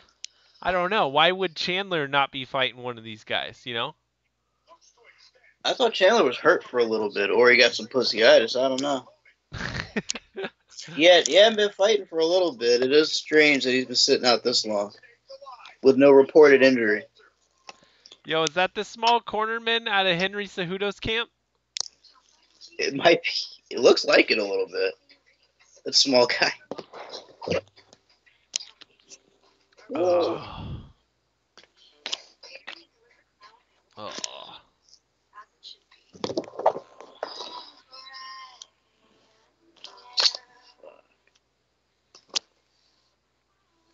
Boom. Still to come. What do we got? Jay, should we hang around for the ladies' fight? Sure, why not? Let's do it. The kickboxer Denise is 18-2. That's the girl that I do recognize. All right. She fought. I think she's Bellator kickboxing champion, if I'm not mistaken. Well, let's see if the other girl is gonna stand and bang, or if she's gonna go the straight. Let's wrestle her game plan. You see that a lot, and that is true. It's sad. That is true, unless somebody's fighting Gokhan Saki, in that which they just run in and knock him out. Oh shit. You know what? I would love to see him fight Mark Hunt, though. I think that'd be a great last fight for Mark Hunt. What are you watching right now? Are you watching commercials? Yeah, it's on commercial right now. They're showing, I guess this is Assassin's Creed or some shit. Okay, so I'm watching what they call a DAZN timeout up in the corner, and it's Andrei Koreshkov highlights right now. It's pretty dope. That is my pick to win the Grand Prix. That guy right there. Ooh, dude, DAZN might be worth it if they just show you all of this in no commercials, and you get like fucking 5 events a month. I don't know, man. I can't wait to see what ESPN Plus is like. What's it gonna be like? What's the pacing? What's the commercials? Can you do during the stream commercials and just keep that bitch rolling? Because that would be awesome. They would be smart to keep it rolling because they're going to lose a lot of subscribers if they just keep on with the ads for like 30, 40 minutes if somebody gets knocked out in 5 seconds.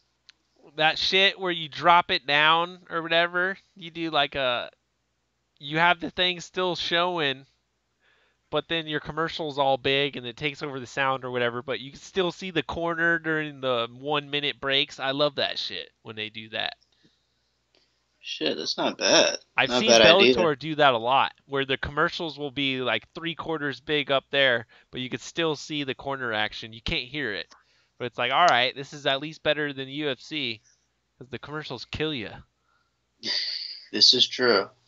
it's funny because they like if somebody gets knocked out in 5-10 seconds and they badger us with commercials for 30 minutes, they're gonna lose subscribers fast.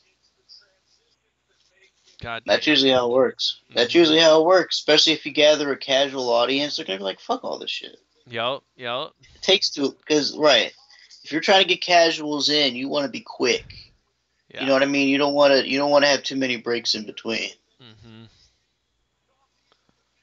Oh, they're showing Gegard Mousasi highlights right now. They're showing him against Flamenco. Dude, who's Melinda's fighting? I can't see it. I got the computer in the way. Gilbert Melendez? No, Oh, Carrie? Carrie, yeah.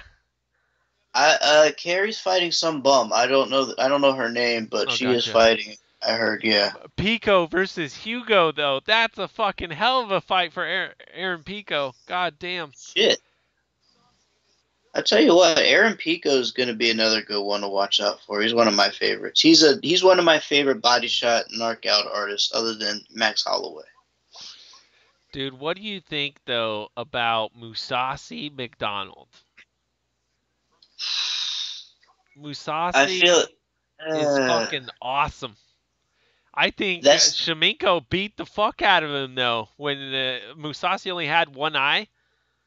he did. Like, Mousasi definitely lost that fight. That was a gift decision he was given, but I like him. I like him in this fight against Rory. He might be a little too much for him. Yeah. I think his grappling is certainly at a different level, and his kickboxing's at a different level because Holland kickboxing is not easy to neutralize when you're a stand-up artist. Makes sense, man. Yeah, So for me, I'll go with Mousasi. I think about how's Rory gonna win it. I keep Rory's thinking about best that. chance- How's he gonna win? How would A Rory decision. win? A decision. He's gonna point decision him. Okay. He could get like a point victory because there's no way he's finishing Mousasi on the ground. That won't happen, and he's not going to finish him standing up because Musasi's kickboxing is too high level. His chance is to score against Gegard, whatever he can do to score. Mm-hmm. There's no way he's getting a finish, so it's going to have to go to the scorecards for Rory, in my opinion. So we're gonna be coming back next week, and fucking Roy pull some crazy Uriah Hall shit on Uriah again. It took a nuts combo, like a spinning back kick. That wasn't enough to take out Gegard, even though it hit him like in the fucking face. He had to like jumping knee him right after that and follow it up with punches. Right. Gegard is fucking tough, man. Yeah, I don't know. I'm picking Gegard. Walk away the double champ. Same here, man. Gegard all the way. Or at least the super champ. Oh, definitely the super champ, no question. Because like you can walk around. Mario, right? He walks around a regular motherfucking dude, and then once he gets that mushroom, once he gets that title, the extra title, then he's Super Mario. There should be some different shit for him. I don't know. Back to you, Jay. Oh, definitely should be. It's going to be one of the best fights in the night, though. My question is, do you think Wanderlei or Rampage is going to win their fight? Because that's basically an old man like barbecue fight between your uncle and grandfather. I love it, and I would watch. Like that's what I think of. We would all watch. Exactly. Like it's a sloppy fight, but you know you're gonna watch it anyway, no matter how sad it is. Oh man, like I don't like. It's weird to me, but Wanderlei looks like, even though Rampage looks fat and old, Wanderlei looks old and a little bit withered. So it's like, do you go for fat and old, or do you go for old and withered? It's like, who do you go with? Rampage looks fat as shit. I kind of want fat Rampage. I'm picking with my heart here. I want fat Rampage. Look, I'm with you, man. Wanderlei Silva just looks withered. He looks like he belongs in a retirement home. So I'm probably gonna go Rampage too. Goddamn. It won't be as sad. It won't be as sad of an ending. Dude, yeah.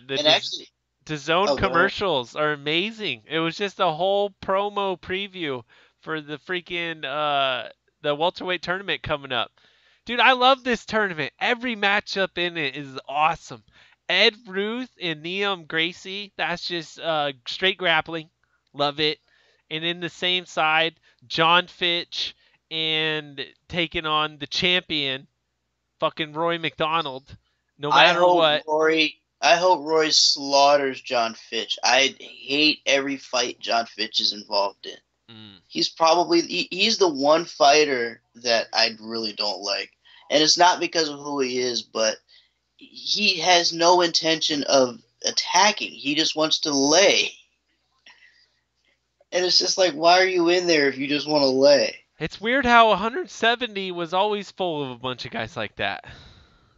Yeah, and it's funny because John Fitch got fired after he won too. Like he wasn't even losing. He lost because he won because Dana White's like, fuck your laying and praying bullshit.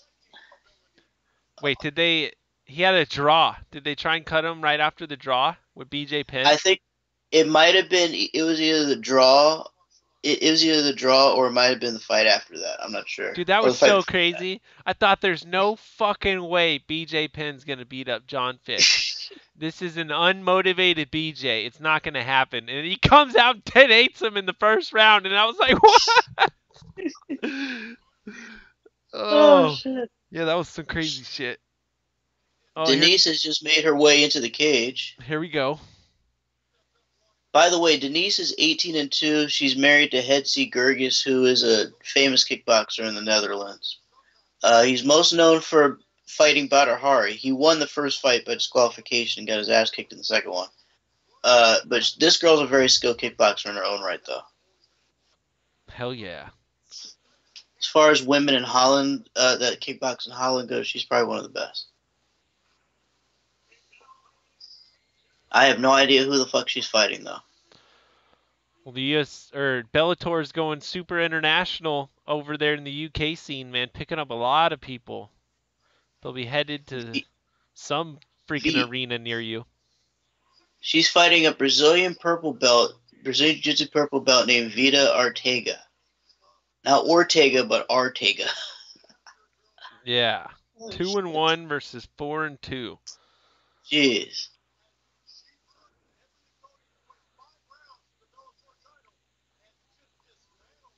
Boom, here's these ladies on the screen now. Damn, they're showing highlights of the girl Denise is fighting, and she looks like a monster. She looks like she has some ruthlessness in her. So this should be interesting. At least if she's going to go down, she'll go down swinging. That's always good to see. Oh, and now we have a commercial. What the fuck? It's just coming up in 1 minute. Damn it. Oh, shit. Oh, wait. Damn. This Ortega chick is out of Boise, Idaho. What? Yeah, she's a local. Oh, man. Oh, they found a local. Oh, boy. They found a local can for Denise to beat up.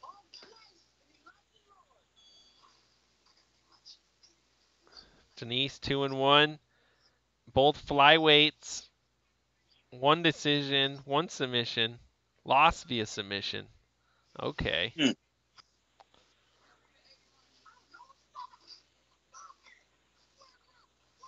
Main card time. Oh, these flyweights look they look ready to go, baby. They do, man. It's funny because I haven't seen these two girls fight before. I know they have fought in Bellator, but I don't remember their fights offhand, so this will be interesting.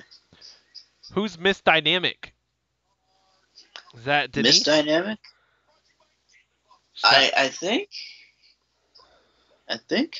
Okay. Because that doesn't sound familiar with the other girl.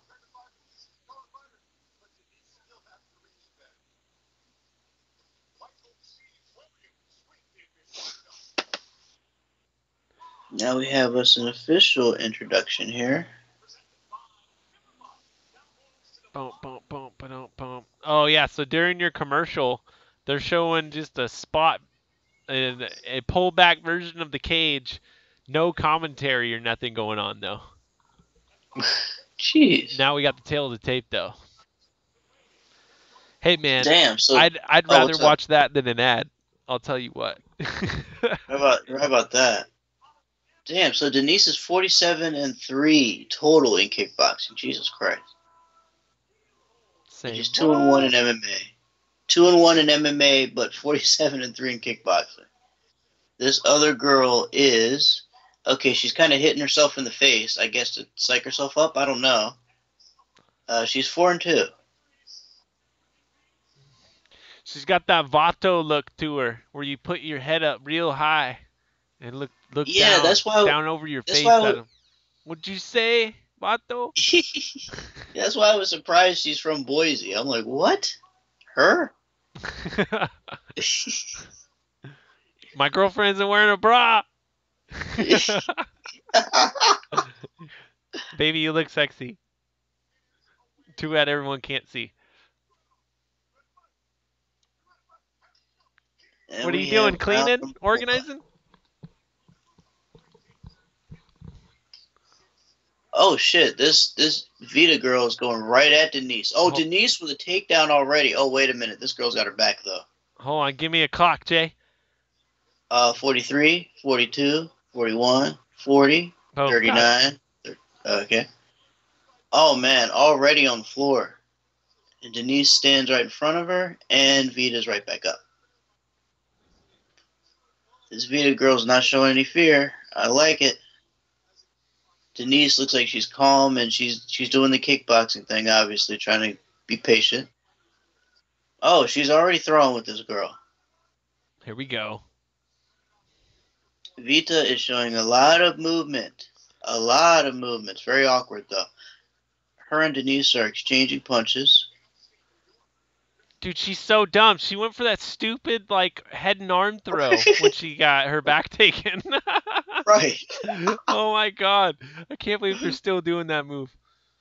Oh, man. All right, back to you, Jay. So far, Vita has Denise right up against the fence. Denise's back is up against the fence. These two are kind of in a clinch right now. Vita working a knee to the back of Denise's leg. And with another knee. And a third. Not too much movement. Okay, they're scrambling around. Okay, now Denise has Vita up against the cage. Damn, and Denise hits her with a hard left hand, and now they get right back to the center of the cage. Looks like Vita's definitely the aggressor here. Denise is not on the defensive, so to speak, but she's not exactly pressing forward. She's still throwing a lot, though. She likes to push her up against the cage a lot. She's going to try grinding out the kickboxer. Makes a lot of sense. Might as well do it. Either that or take her to the floor. So far, these two are still right in the center. Oh, man. She's throwing right in the center of the cage with this girl. Oh, now she's going for the takedown against Denise. Once again, Denise is back up against the fence. Vita working that takedown. Denise says no. Now Denise takes her back. Ooh. What? Takes her back in a bit of a scramble.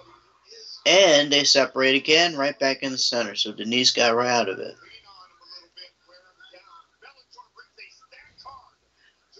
I have a feeling Vita is going to be working this all night, it seems. She's going to try to work for as many takedowns as possible. Because I have a feeling a couple of those punches didn't feel too good to her. No, dude. They're like light years apart on their striking.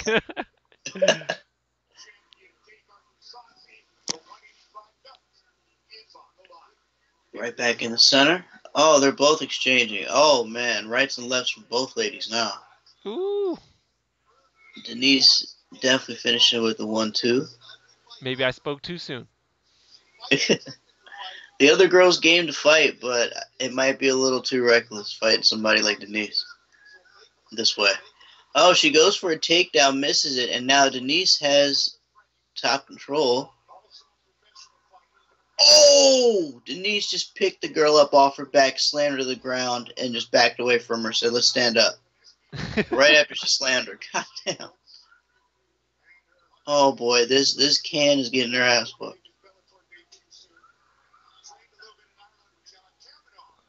Now they're right back in the center.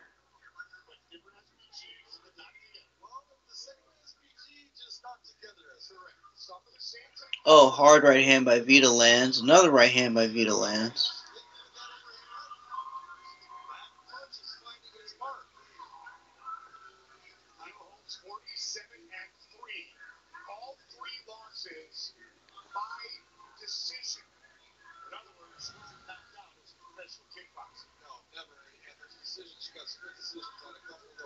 Oh man, good kick by Vita right on Denise's body, but no avail. No pain there. Round is almost over. These two are exchanging right hands. And that concludes round number 1. Boom. Nicely done.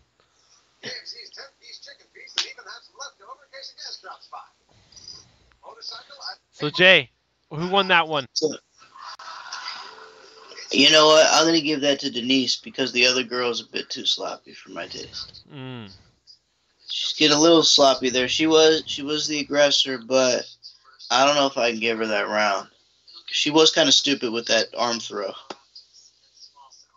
It seemed it seemed as if she tried to grind her, and Denise was just getting out of all of her shit. So I don't know if I can really give her a round off of that. Great effort, but it's gotta be that's gonna be a close one for me. But I gotta give Denise the nod. She started to bleed right there at the end of the round too. Sure enough, did. Coming out the cheek. That's a bold tactic though by Bellator. They're like, yeah, let's bring in all the local fighters to get slaughtered. That'll help build our brand, right? And they want you guys to come back next time.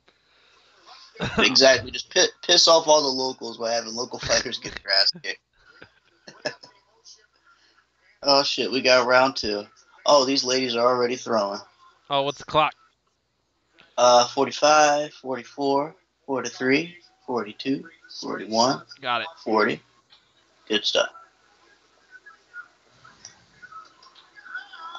Oh, good exchanges by both ladies. Denise with a good right hand right there. Denise with a wild left that misses. Another left that misses.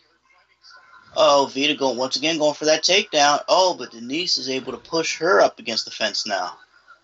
Vita trying to jockey for position, getting that waist lock. That body lock right there, but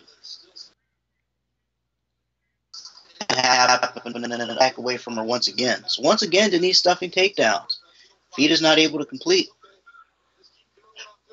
At least not so. And these ladies once again standing up right in front of each other in the center of the cage.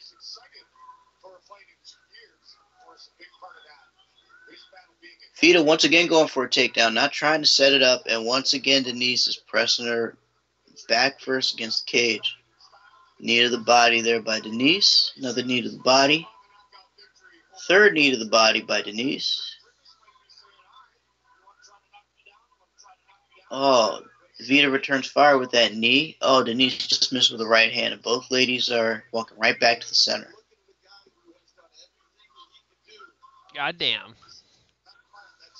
Vita certainly isn't setting up her takedown. She's just starting to go for it now. Oh, both ladies are exchanging. Oh, Vita finally picks up Denise. Can she slam her? Oh, and she slams her right down to the canvas. And Denise is finally on her back. Vita finally got her where she wanted her. She almost didn't get it. Denise was able to fight it off for a little bit, but Vita eventually slammed her right to the ground. Oh, wow. Now Vita has side control right now. This is not good for Denise.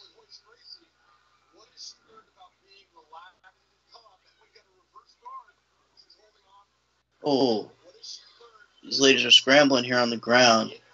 Denise tried to use her legs to get a bit of a guard on her, but no avail. Vega now has top control. She's trying to work on side control now.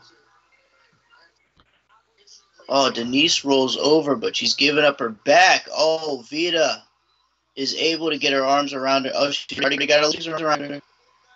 She's trying to work in a choke, but Denise is fighting it off.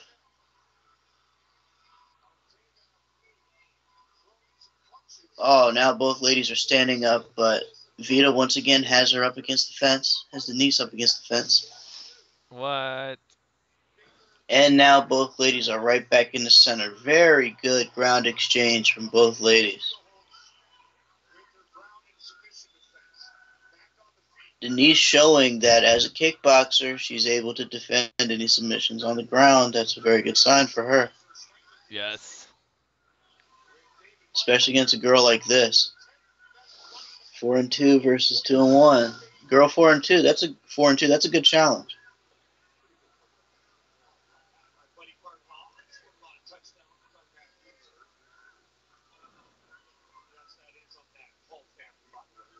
Both ladies right back in the center of the cage here. Oh, Denise shooting in for a takedown. And she's got it.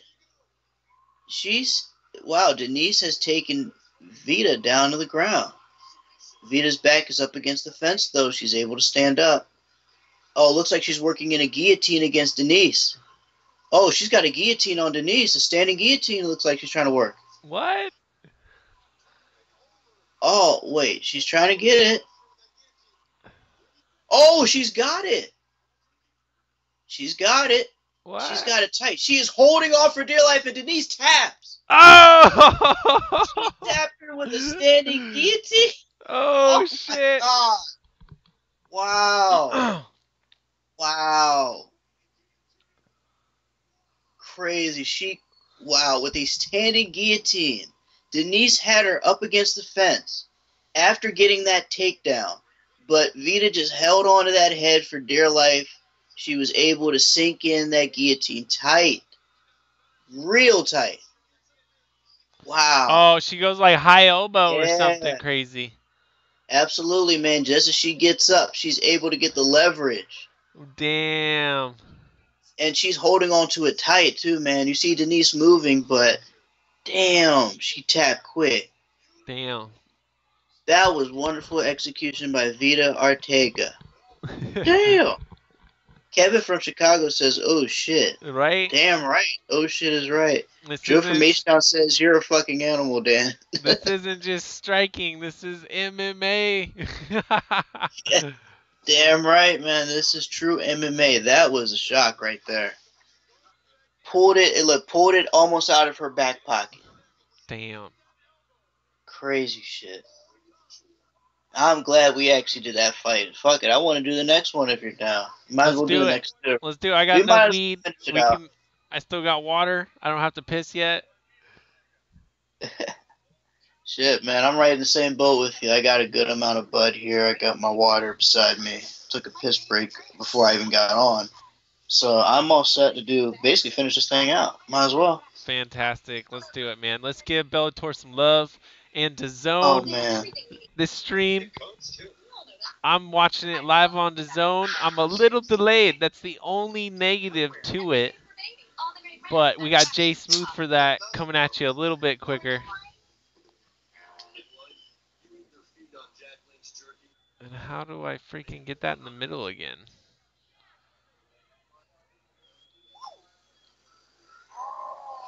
Oh no. I got the laggy internet. Yeah, mine too.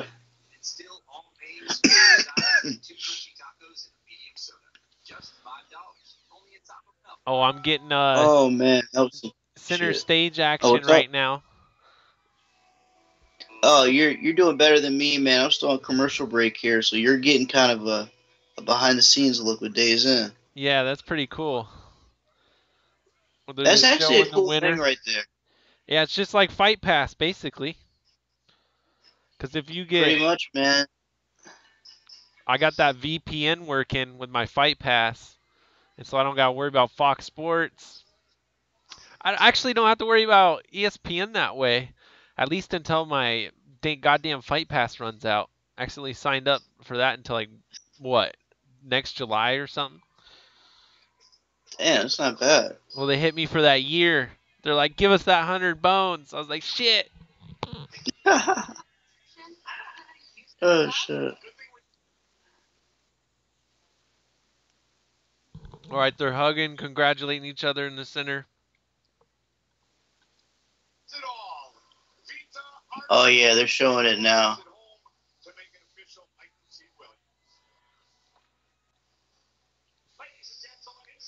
All right, what do you see? What are they talking about?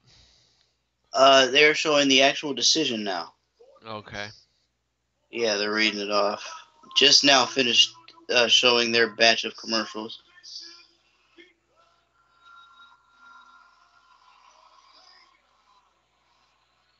Crazy submission, man. Not often you see a standing guillotine like that. At least not in today's MMA. She looked to her corner, and they gave her great advice. They told her to switch like fucking grips, and she went to that high elbow where she could push on it. And that at that point, Denise was like, "Nope, I don't like this." Oh wow.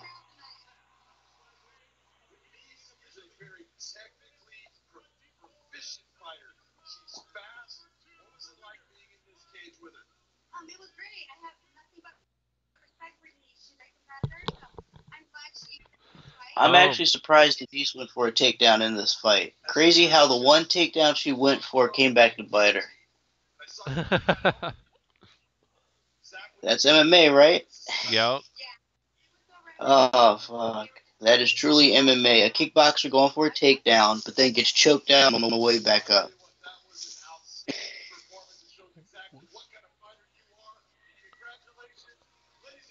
Ooh, she cranked on that fucking... She cranked on her fucking head like nothing. Oh, they haven't showed me yet.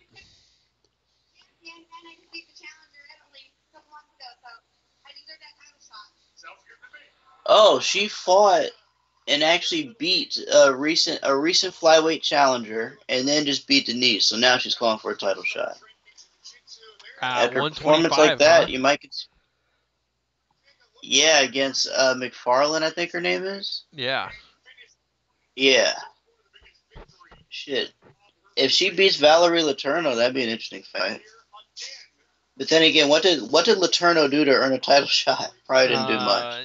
She's just known. She was on Tough or some shit, right? Yeah, she was in the UFC and challenged Joanna for the strawweight championship at one point. True. Challenge for a title. Was on Tough. And that's enough. And I think Hector Lombard was coaching her for a little bit too. They're like a couple.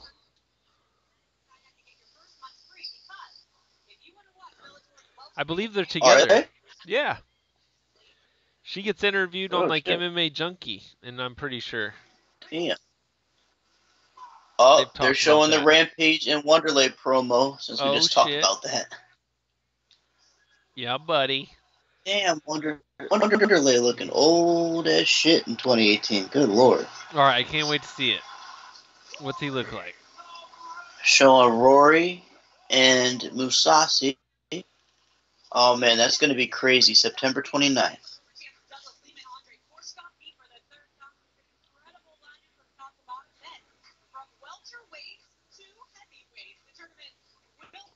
Oh, sign up for DAZN right now. So then, they're pumping DAZN.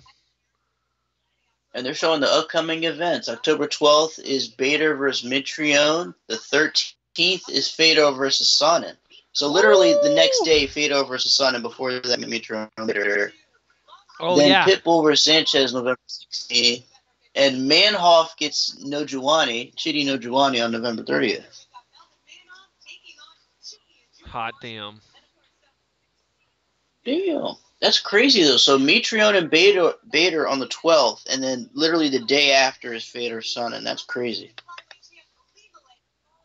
2 Bellator events in 2 days. They've been listening to the fan output, and they're like, this tournament is dragging on way too long. And like, you know, speaking of which, let's speed it up. 2 days. They're going Ryzen style. 2 days in the tournament. Like, hell yeah. All right, let's do it. That's the way they should do it, to be honest. And now they're showing the promo for the Hawaii card, which is funny that Bellator beat UFC to Hawaii. Yes. Yo, and then talk about that PFL season coming up, and these guys got to fight 2 times in the same day. Yes. Damn. Can't wait. Can't wait Oh, till the kind of madness comes of this crazy shit. Dude, so Jay, we're gonna get full Oh man. we're gonna John get full time. Oh, this will be a good one. We're gonna get excellent matchups, dude. Even if we only do the quote unquote prelims, because that'll be like round That's one. true, man. It's then gonna round be like two's just gonna be like filled with fights over a 48-hour period. it's easily gonna be like a 6-hour event, right? And you make the guys start. Pretty much. It's And I wonder who opts for like the biggest yeah, you break, would think so. and whoever's just like, I don't give a fuck, put me in wherever you want. try to sign me up to fail. I dare you. Those sickos. I wonder who that's gonna be. Who's gonna get the fastest turnaround? That's a good question. It's a real good question. Or if you're a matchmaker, do you start to think like, okay, who's gonna get the most damaged and need the most time to recover? Because that might be a good way to go about it. Ooh, Andre Kreshkov versus Diego Lima. That's a great example right there. Whoever wins this might come out pretty damaged. Might need some time to recover from that shit.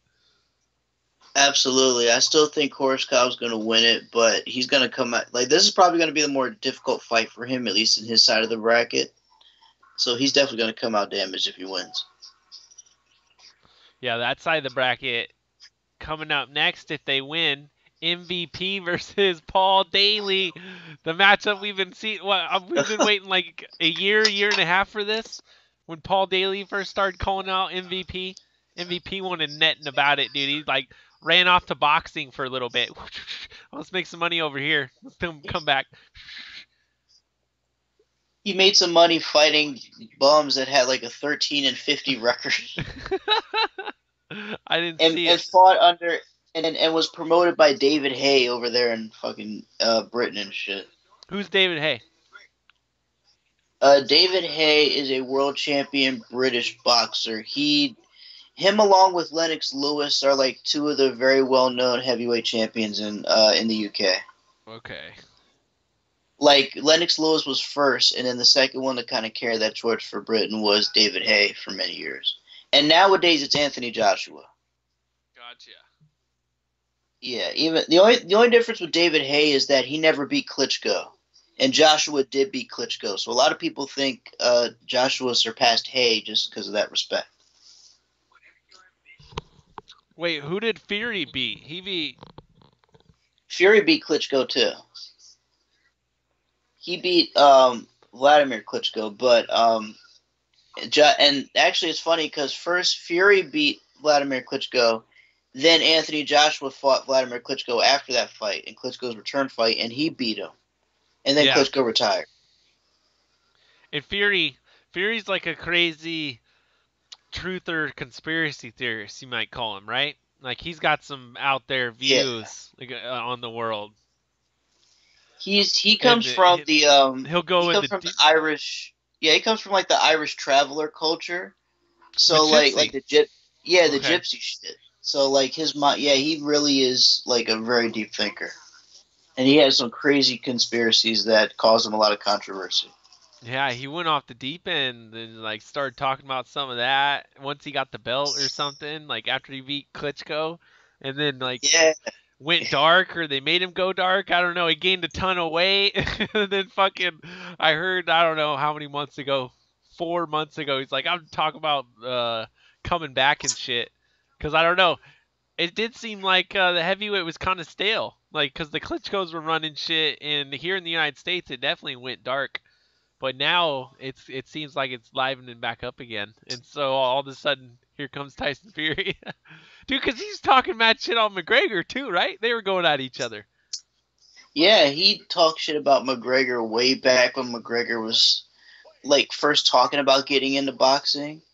And he was talking about how easy it would be to get into boxing, and Fury basically ripped him apart for saying shit like that. I remember that. This is back when Conor was first like starting to jab at Floyd, you know what I mean? And saying that boxing would be easy to get into. Shit. Oh man. Oh, this is gonna be a good fight right here. John Salter and Rafael Lovato Jr. Well, let's get it pulled up.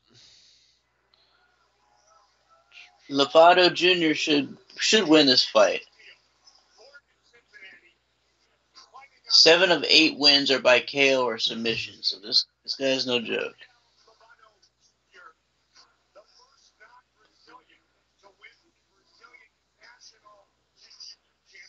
8-0 versus 15-3.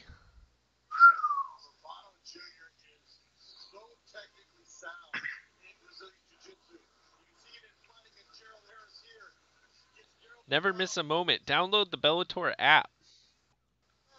Huh. Oh, that armbar is disgusting on Gerald Harris. Damn. Wait, what? Showing highlights, highlights? of Lovato Jr. as he's entering the cage. They showed this armbar on Gerald Harris. It was disgusting. Fucking flipped the man over and damn near snapped his arm in 2 pieces. The guy's got nasty jiu-jitsu, apparently. Does Lovato Jr. Does it say stream offline? No, it says on now, is what it says. Oh, okay, my bad. Okay, because at first it said offline. Okay, we're on now. I'm good. I was like, what the fuck? Oh, no, it did go down. It says OBS studio reconnection successful. So I think we did take a shit.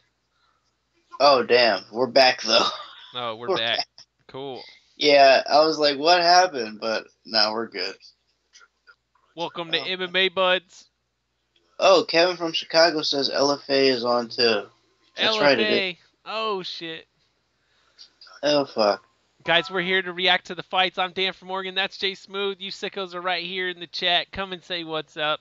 We got Bellator going on right now. I'm downloading the app to try to get us more information about these live streams. So I will be back. Good shit. Yeah. So far, still at a commercial break here. Oh, fuck.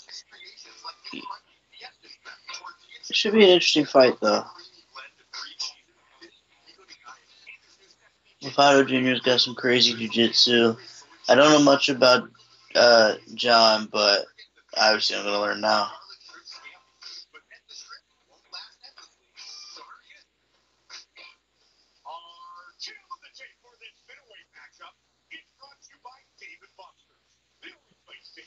All right, folks. John Salter, 15-3. Rafael Lovato Jr., 8-0 or 9-0. Big difference is that reach because Salter has got to get inside that 77 to Lovato. All right. I'm trying to find some live stats right now. I'm not sure what we're going to end up with, though. Oh, co-main event. Oh, good shit. AJ McKee's next.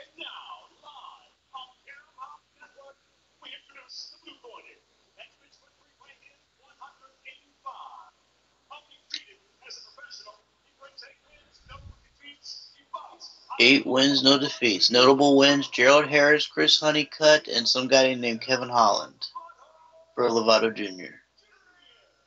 Undefeated man. Let's see if he can keep that alive tonight.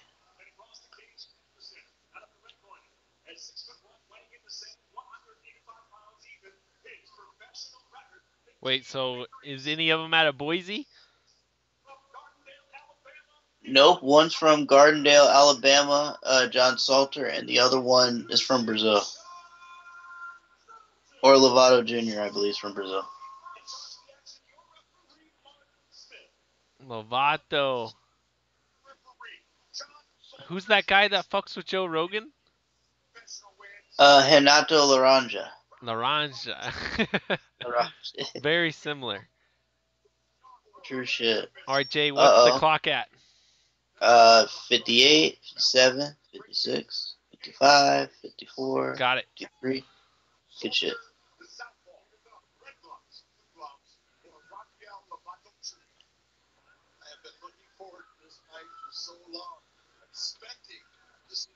All right, Jay, take over for a little bit. All right. Thank you. So far, we have Rafael in the white. We have John in the black trunks. Oh, Lovato going for some early kicks there. He's in more of a karate stance. Whereas Salter is at more of a straight-up boxing stance. Lovato has some very good jiu-jitsu, so I'm anticipating a takedown at some point in this fight. Or in this round, I should say. Rafael throwing some interesting kicks there, like straight head kick and then a straight body kick. Both look like they were more love taps. Rafael backing up, always throwing some rights and lefts, and Salter's coming back with his own. Rafael has his back up against the fence. Salter is basically walking him down a little bit. Oh, almost went for a Superman punch there, did Lovato Jr. Decides to settle on a head kick that is blocked. Goes for a body kick that is blocked. Rights and lefts. Rights and lefts by Salter.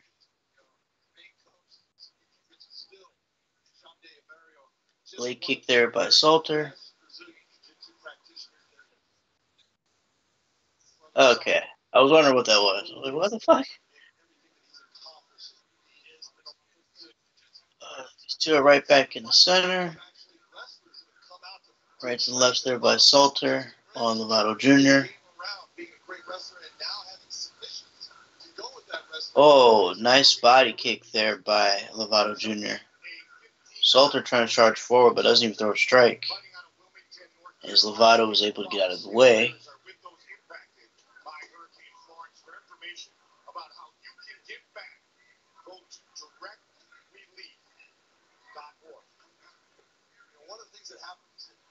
Fights ago, Lovato fought Chris Honeycutt. You're going to look for an area where you say Lovato's got something to learn as far as MMA and had a hole in his game. He had a problem in the clinch being put up against. Oh, big flying knee by Lovato Jr. just misses. Salter with a right leg kick. Lovato Jr. returned to favor. Oh, nice head kick there by Lovato Jr.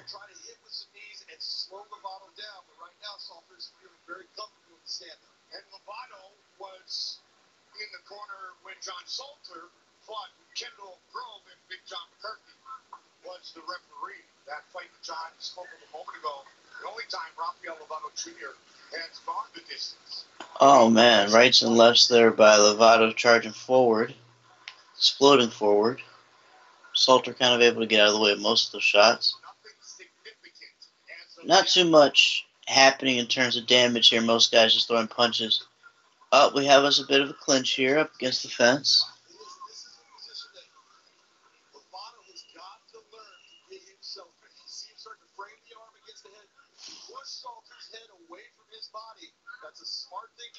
Have us a bit of a clinch here. We have Lovato's back up against the fence. Salter initiating the clinch. Now the two break apart. Meet right back in the center of the cage.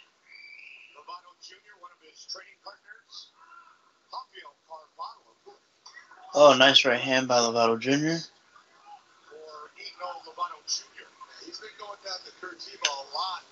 Oh, man, rights and lefts there by John right to Lovato Jr. Oh, nice overhand right by Lovato Jr. lands.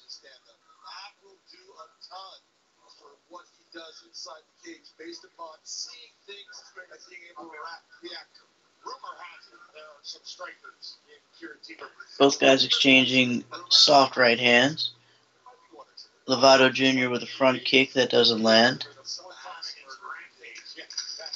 Thought about a Superman punch there to Lovato Jr., but didn't commit to it. Oh, Lovato charging forward with a couple right hands, and that's the round.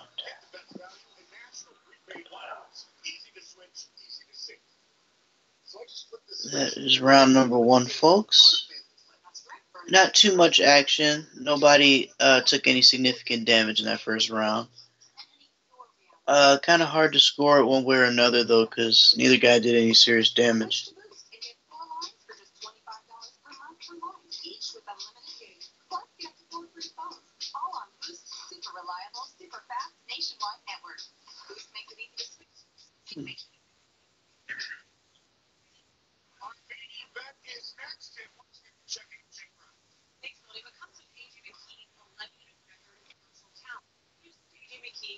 He's relied on that at times And sometimes here they're taking a shortcut in previous camps, but not for this one. He uses opponent John McConnell. Who's winning, Jay? Excuse me. He This fight has been a little bit boring so far. God damn it. I know, can't really score it one way or another. Oh, shit. Effing Bellator. What you doing, man? We got round 2 here. Oh, nice right hand lands by Lovato Jr.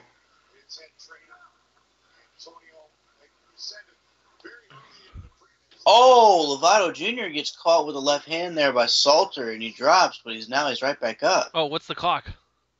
33, 32, 31, 30, 29, 28, 27, 26, Got it. 25. Okay.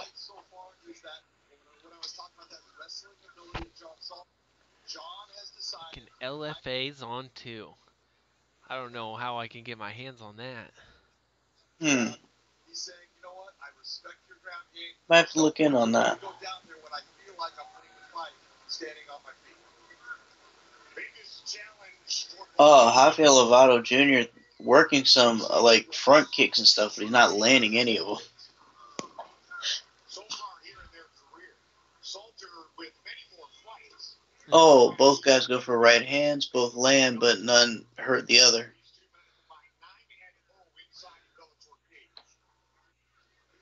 Oh, Rafael Lovato Jr. with a hard right hand that drops Salter. And now he has on a guillotine. What? Salter charging forward. He has a head. Oh, Rafael drops down. Still has the head. Get him. Oh, man. Rafael dropped him, and he tried to go for a guillotine there. He got greedy.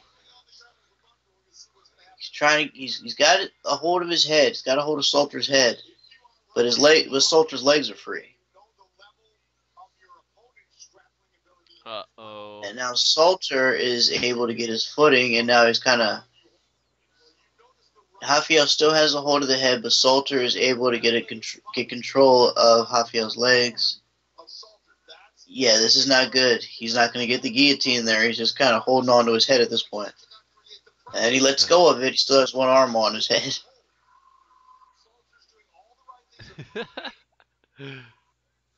Oh, man. He's like jumping, guillotining him and shit. Right.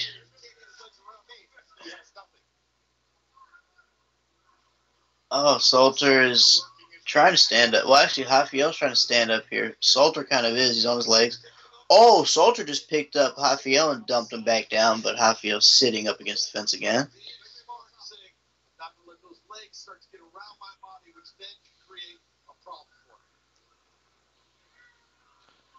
Man, Rafael is just, like, he's committed to this, basically holding on to the guy's head.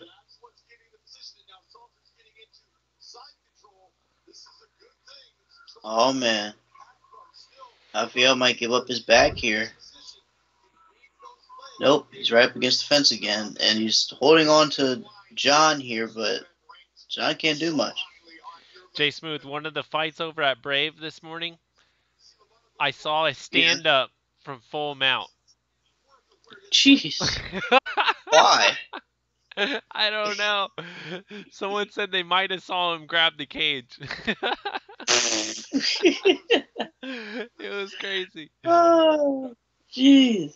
From Full Mount. That's ridiculous. I got to go back and watch.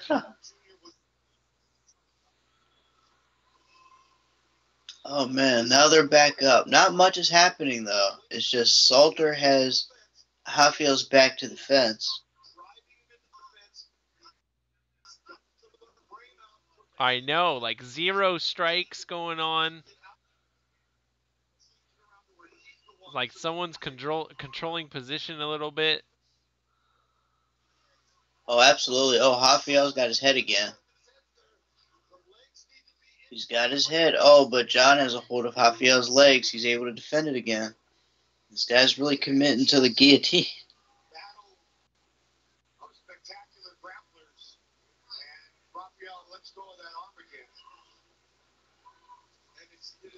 Hanato not having success. Not at all. Not at all. Right now, he's kind of getting out grappled here.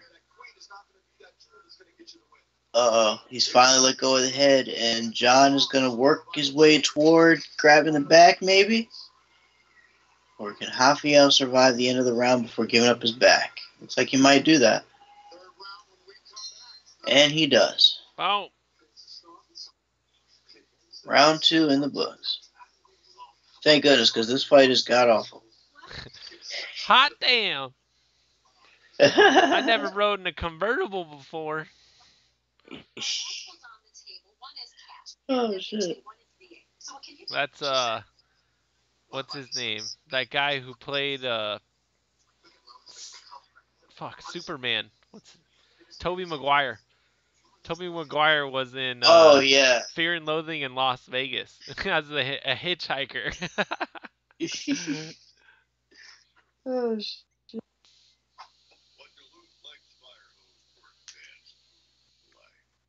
Take a hit. God damn. Oh, fuck. My lighter. Oh, where's my lighter? Oh, here it is.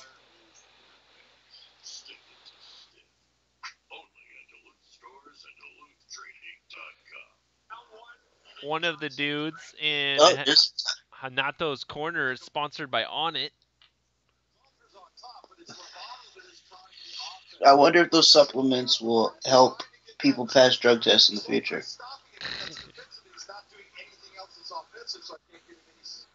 Maybe, maybe not. Here we go with round 3. All right, give us a clock.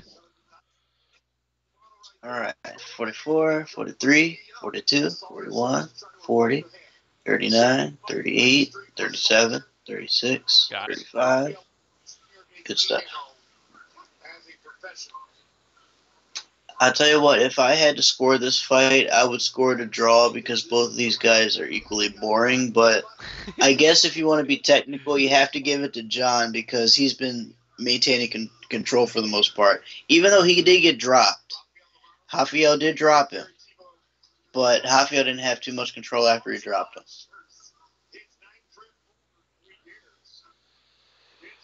Oh, these are just not awesome fights. This is what Bellator was. So yeah, I think this somebody has to win this round right here. I think it's a little bit of a tie going into this one, final round. Oh, I'm starting to yawn over here. Oh, Kevin from Chicago. Big John gave round 2 to Lovato. What? What? I don't know. Really? You know what? I think because he knocked him down. That's probably why. I think the knockdown may have done it. And just the stall action, he didn't count it. That's true. What? Baby, you playing a video game? So. Oh, I'm talking to my girlfriend. Oh. Oh, shit. These two stand right back in the center after a brief moment up against the fence there. Rafael going for another head kick. That gets blocked. These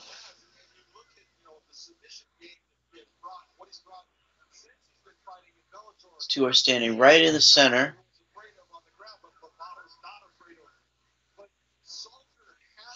Ooh. Oh, man, Lovato right there with the right hand that connects. Is Lovato going for a takedown here? Oh, they're going for a clinch. Lovato's back, right up against the fence here. Now he's working a body lock. Salter looks like he's trying to go for the leg here. Go for a single leg, possibly. And Lovato is doing his very best to block it. Nice sprawl right there by Lovato Jr. And Lovato is able to get side control right on Salter. Very nice. Oh, man. He's worked. Uh-oh. Lovato's got his back. Oh, this is bad for Salter. Salter's getting hit in the face now. Salter's, he was almost spread out on the ground, but now he's just taking shots to the face. He's taking rights and lefts on the ground by Lovato Jr. Lovato is relentless here. Lovato's relentless here. Wait, some of those lefts are hitting the back of the head of Salter, and the referee is not stopping it. Wow. And now Lovato has his back. Lovato has his back. Looks like he's definitely got the hooks in, but he's trying to work the arms. Right now, he's actually hitting Salter in the side of the head. Salter trying to cover his face, can't really block any shot here. Few of those punches hit the back of his head, though. And that right hand looked like it almost hit the back of his head. And that hammer fist definitely hit the back of his head, and now he's getting hit in the back of the head again. This is not good. He's getting hammer fist. Oh, wait, he's got the arm in. Oh, he had the arm in and he let it go. He had a rear naked choke, and I guess he let his arm slip by. He barely had it. He had a clear path, and he let go of it. And now he's just hitting Salter in the back of the head. And, he's got his arm underneath the chin. Can he get it this time? Lovato's working for it. Oh, he taps! Salter taps. Fuck. Man, I'm watching this, and a lot of them look like they're on the ear. It looked like a lot were on the ear or like the side or close to the back. Like the angle was weird, but those definitely look like they could have been illegal. Maybe one or two. They didn't do enough damage, though. No. Salter, Kevin from Chicago, you're right. Salter definitely did gassed, man. He kind of gave it up in the end there, but Lovato finally got the rear naked choke he wanted. After trying to work it for a little bit, but he finally got it. How about that, man? He made it 15 minutes in. And then I'm watching the finish right now. Man. Sinks it in from the right side, underneath the chin. Right behind the head. Gets the choke. Wow. He actually finished the fight. I'm shocked. I didn't think it would get to that point, but once Salter went down and Lovato was all over him, I had a feeling he'd finish it at some point. He had to work for that choke, though, but in the end, Salter just gave it up. Damn, so there goes. Lovato still undefeated, 9-0 now. Still undefeated, and that's another name on his resume. Yeah. Another one, and that's another submission. Another name, another submission. Impressive shit to win in the 14th minute as well. So they drug test in Bellator, just Kevin from Chicago. I don't believe they do, because if they did, I feel like Kimbo Slice would still be alive. Where did and that I'm fight sticking take by place? that. That fight take place in Texas? Yeah, it was in Houston, Texas. Okay. And he failed a steroid test, but they didn't do anything about it, and then he died shortly after. Jesus. So I have a feeling if they didn't drug test before that fight, then either they don't give a damn now or they never will. But then again, Pro Cop was on his USADA suspension when he went to Bellator, and Bellator said, fuck that suspension, come over here. So they probably don't drug test. I would be shocked if they did. That was like a USADA suspension, right? Yeah, I think it was a USADA suspension, and I forgot what technicality he used. But, no, here, I remember it. He got popped for saying that he did something that when they tested him, he never tested for. Oh. So the only evidence was himself saying it, and then I think he backtracked and shit because, I don't know, a lawyer talked to him or whatever. Yeah, he probably got talked up after that, after he made a little speech. Oh, Kevin from Chicago thinks Lovato is on the juice. Very well could be. He's Brazilian. That's usually a dead giveaway, but fuck, I would test him. Makes sense. Then again, Vinny Magalhães looks like he needs to be in a drug lab, though. He looks like he was needed one. Oh, shit. Where did he come? Before that fight in PFL, Vinny Magalhães wasn't that good. Well, you know what? Maybe Vinny Magalhães was a random bum, just like Hanato says, until they put him into that Brazilian lab. Vinny Magalhães is a bum.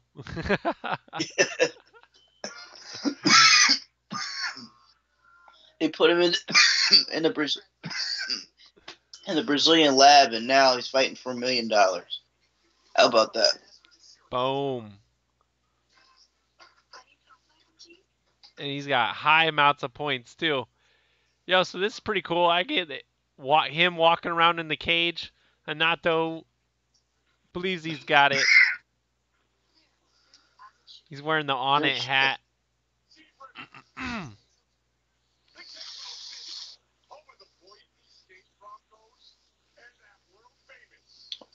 Here comes. Now they're showing a shot of the blue turf football stadium Boise State has. So they're now back from commercial break. Nice. That Smurf blue football field. Smurf turf, dude. It's a total advantage. They're the only ones in the FBS that's got it. I thought them. Eastern Washington had like red turf or something. Yes, they do, but right. They are FCS to be technical. That is correct. Correct. I almost forgot about that.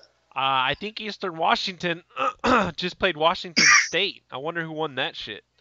Washington State's usually pretty bad, but Mike Leach has done some decent shit. I wanted Mike Leach at Maryland, but the only reason they didn't hire him is because he got caught shoving kids with concussions in closets. And for some reason, he was deemed a bad person because of it. I don't know why. Wait, what? Yeah, like, you didn't hear about that? It was some ESPN reporter. His son played for, like, Texas Tech or one of the schools Mike Leach was at before he went to Washington State. And they kicked him out of the school because they said he ran, like, a military boot camp and he abused those kids, but he didn't do anything. Like, he said he threw, like, a kid that had a concussion in a closet and shit and locked him in there for, like, a week. Like, all sorts of crazy shit that got him fired. And I wanted him at Maryland, but when that stuff came out, he didn't come here and he went to Eastern Washington instead. I mean, Washington State. Yeah, that's crazy. That's how he ended up there. Like, true story. That's how he ended up there. Damn. Okay. Crazy. Yeah, he was a popular coaching candidate until all those claims came out, and then nobody wanted to touch him. Damn. Oh man, Lovato Jr. giving props to Boise, but go ahead, my bad. No, I can't remember what the fuck we were even talking about.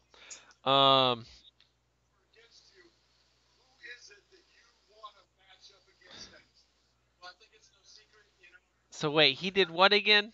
Explain this to me. Okay, so Mike Leach was accused of mistreating certain students, certain players that were injured, including a kid that had a concussion. Allegedly, he locked the kid inside of a closet. Well, did weird shit like that. One thing I know, I believe I had a concussion one time. Maybe it was a migraine, but I think maybe it was a migraine. The fucking light was crazy, like, sensitive to me, man. It was like the one thing I wanted was complete darkness. I think that's a migraine though, because I ended up throwing up during that shit. It was crazy. No, that might be a concussion, because concussion-like symptoms. One of them is like, one of the symptoms usually is like you're very sensitive to light and things like that. Mm-hmm. And it kind of throws off your equilibrium a little bit. Yeah, I can't remember anything happening before that, though. Anyways, yeah, that's what I remember I was going to say. Mason McGee. I can't wait for the fight of the night. Nice. We got AJ Should McGee be a good one. Coming up next, right? The main event. Yeah, that's what's next. And then we're going to sign the hell off. And you guys can watch the post-limbs on Bellator.com/live if you want. And then, of course, check in tomorrow because we'll be here for UFC Sao Paulo. Yes, sir. For the prelims, at least. So there's going to be a lot on tomorrow. Freak. Right, yeah. Your Maryland game starts at what time? 12 noon my time. So that's like the first, like, part of the first games that are going to be on.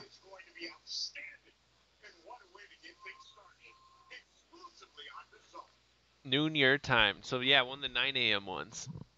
In Minnesota. Absolutely. What channel is that going to be on?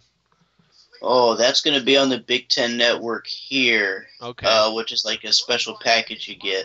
I don't think that's going to be an ESPN feature one, because usually when Maryland plays like the Ohio States and Michigan, it'll be on ESPN, but we get blown out by so many points, they may not even show it this year. To be honest with you. Dude, the Big Ten Network actually over here with Comcast, that was the first football network that was included with everything. It was like right underneath Yeah. ESPN. Boom. It was the Big Ten. It was like, oh, okay, another football game to flip through. And then every other network started getting on. But the Pac-12 didn't get picked up by anybody. DirecTV snuffed them. Damn.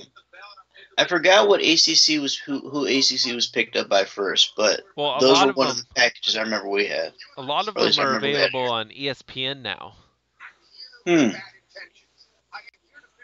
That is true. Yeah.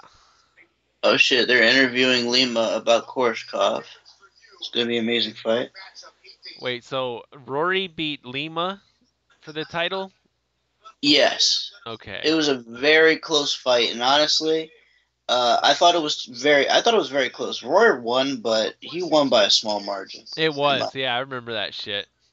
But very small margin. Rory had to fight back through some pain and some damage that he wasn't able to do in previous fights. So it was good to see his heart in that shit. Absolutely, because his leg was fucked up by the end of that fight. It was disgusting. And I remember him being that beat up. I don't know, maybe he was more injured during that Lawler fight from swallowing all that blood and then his nose finally shattering. But yeah, he looked like, I don't know, if he hadn't gone through that Lawler war, then he wouldn't have known what kind of pain he can endure. He'd be like, I could still take this. Let's go. That is true, man. I tell you what, that war with Rory, like, he's not going to be the same. And neither has, and really, Rory hasn't been the same. And Lawler hasn't been the same. Yeah. Well, Lawler went through like 4 crazy fights in a row or something nuts. Right. Not just that. He got knocked out viciously by Tyrone Woodley. Yeah. He went in that war with Cerrone. And he also had that crazy fight with Dos Anjos. That was really entertaining. Yes. So he's been through quite a bit since that fight. Oh yeah, wasn't the Carlos Condit fight like after? No, my bad. That's another. That's where he injured his knee. Yeah. Fuck. That's right. Was during that RDA one, and RDA barely won because I remember Colby kept bringing that shit up. Yeah, he did barely win that fight. If Rory's ACL didn't tear, he probably would have lost. Damn. So 11-0 versus 21-3. They found this Brazilian, John Macapa. Damn, I was about to say they finally found somebody from McKee that was exceptional. Dude, this is a late notice opponent change. A late notice opponent change. Wait, wasn't this supposed to be the fight with Gallagher? No, this is supposed to be a Curran or something. Pat Curran or something like that. Oh, okay. I was about to say, I wonder who the original guy was. Maybe they had to go through a few people. It's possible.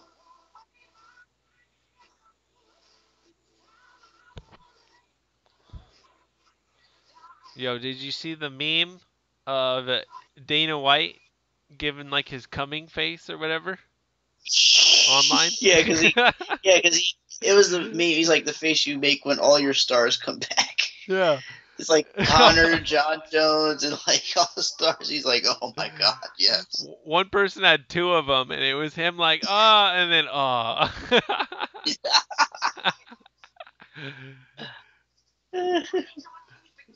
Oh shit.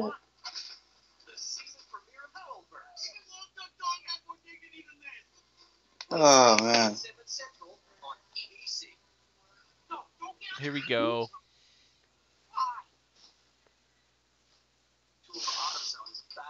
They're gonna show Fedor Emelianenko commercials forever, huh? Bellator is.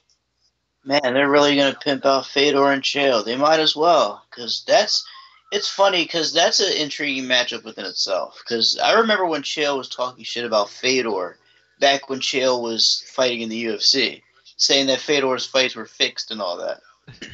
that his fights were fixed in Russia, but once he went to Strikeforce, he got his ass kicked, which is true. Yeah. Because I will never forget when was it Henderson that beat? No, I'm sorry, it was Fabricio Verdum that beat him first. that submitted him in that crazy upset. And I forgot who else it was that knocked out Fedor in Strikeforce. Bigfoot. Bigfoot, that's right. Yeah. That's right. Because I remember Fabricio was first to do it. Because I remember Alistair Overeem wanted that fight for a long time, but Fedor ended up getting it. Mm-hmm. And he submitted Fedor in a shock fight. Then I remember Fedor getting knocked out by somebody else. But thank you for reminding me it was Bigfoot. I almost forgot about that. Yeah, and then it was like Dan Henderson after that shit, right? Yeah, that was a wild one too, because he almost knocked out Hendo, but Hendo ended up taking his back and knocking him out. Like TKOing him pretty much. And then after that, Jake Shields beat Hendo, and that's why got Jake Shields a title shot against GSP. Was that victory alone? That's what put Jake Shields on the map. I remember that. It was that whole string of events kind of there. The Fedor win for Hendo, and then Hendo losing to Shields. That's some crazy shit. And then they lose to GSP. All roads in that GSP. And a loss. Man. Oh man, so they're showing the semifinals. Fedor and Chael. Mitrione and Bader. Nice. Oh man.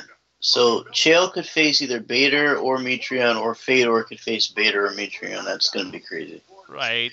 Mitrione Fedor fighting again, that'd be sick. The double knockdown. That shit was crazy. Oh man. Fucking double knockdown, and Mitrione got up so fast to put Fedor to sleep. It was some wild shit. F&A, Cotton. F&A. Oh, man.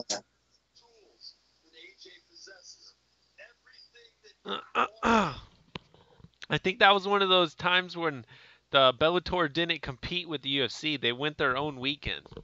And so that got like all the headlines. The fucking crazy double knockdown and all that shit. Yeah, and they did it in Madison Square Garden, too. That was the first time they came to New York City. I remember that. I'll tell you what, though. Bellator should stick to this formula, because when they go up against the UFC, it doesn't end well. It's good to have variety, but they usually don't win on UFC night unless it's an insane stack card. I think they're going to try and compete on that double night. That October card. We'll have to look up what the UFC's got. You know when they go back-to-back, the 12th and the 13th? Yeah, that would be interesting. Because, like, if you have it 12th and 13th, if you're going to have it back-to-back like that, then fuck. You might as well start putting more events on like that, Friday and Saturday, especially on weekends with no UFC. Oh, I don't know how often they could do it. They're pretty bold for going after it, though. We'll see how successful they are. Because I think they're doing 2 different locations, too. Boom, boom. It's not like one, oh, let's do an Invicta right before the UFC or something. Or, you know, the UFC does Ultimate Fighter the day before at the same venue sometimes. Yeah, won't they do it at like they'll have like the main event Saturday at like the T-Mobile Arena, but then like Tough at like Mandalay Bay or some shit like that. Yeah, or what was the last one, was the Pearl at the Palm or something crazy? Yeah, like some small casino in Las Vegas, and then they put the big event in the big arena there. They tried doing the big arenas and they weren't packed at all, so it like wasn't cost productive. But dude, that's true, because Oh, go ahead. The small venues are dope. You get a nice intimate setting, usually close to the cage, and yeah, I like those a lot. And plus, a Tough finale card is perfect for that. I don't know why, but Tough finales have never drawn. Not sure why that is, though. UC just needs to start building some stars. I remember when the main event used to be like the Tough finale winner, but now it's like they need big names to fill that main event because they make it a card. It's like, what the fuck?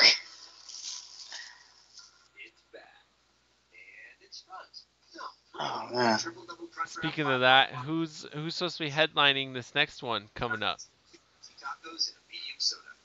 The next one for Bellator? I think it's there's a tough finale the day before the Adelaide card, Yeah, I think or so. or is it a day before the Toronto? Oh, I feel like it was the Adelaide. It might be the Adelaide card. I don't know if there's one before Toronto. They'll do like a tough I know finale on that. a. Oh, do you, I know that the Toronto card has Shevchenko and Joanna on it. how about that? How about Oh, that? that's crazy shit, man. For the flyweight belt, I didn't think Joanna would move up to flyweight because she seemed committed at 115, but I guess if she's going to move up, might as well give her a chance at the belt. Dude, things played out crazy there, but this is like exactly what we wanted like a year ago, a year and a half, 2 years ago, before the division was even made. It was like, how can we start this division? Let's take Shevchenko, who kind of beat Nunes, maybe a little bit. She's naturally 125 or put her up against JJ. We Right. get it. We get it after she loses twice, but she's beat the hell out of Torres. It makes all the sense in the world. I love it. But in Toronto, I don't know. That's cool for them, I guess. Well, I do know that it's the first title fight on the card. I'm sure they might put one more, but if they don't, that's a good title fight to have on it. What about Max and Ortega? That was supposed to be rumored to be on this card. Now, if you put that on, that can be a main event, and then you have Joanna and Valentina as the co-main event. That's a good one right there. Yeah, You can always make it work that way. that's a good strong top to build off of. Absolutely. Oh, they're showing the Days In commercial for Alexander Povetkin and Joshua tomorrow. Oh, And shit. now we're back. Looks like they're about to send the main event to the cage.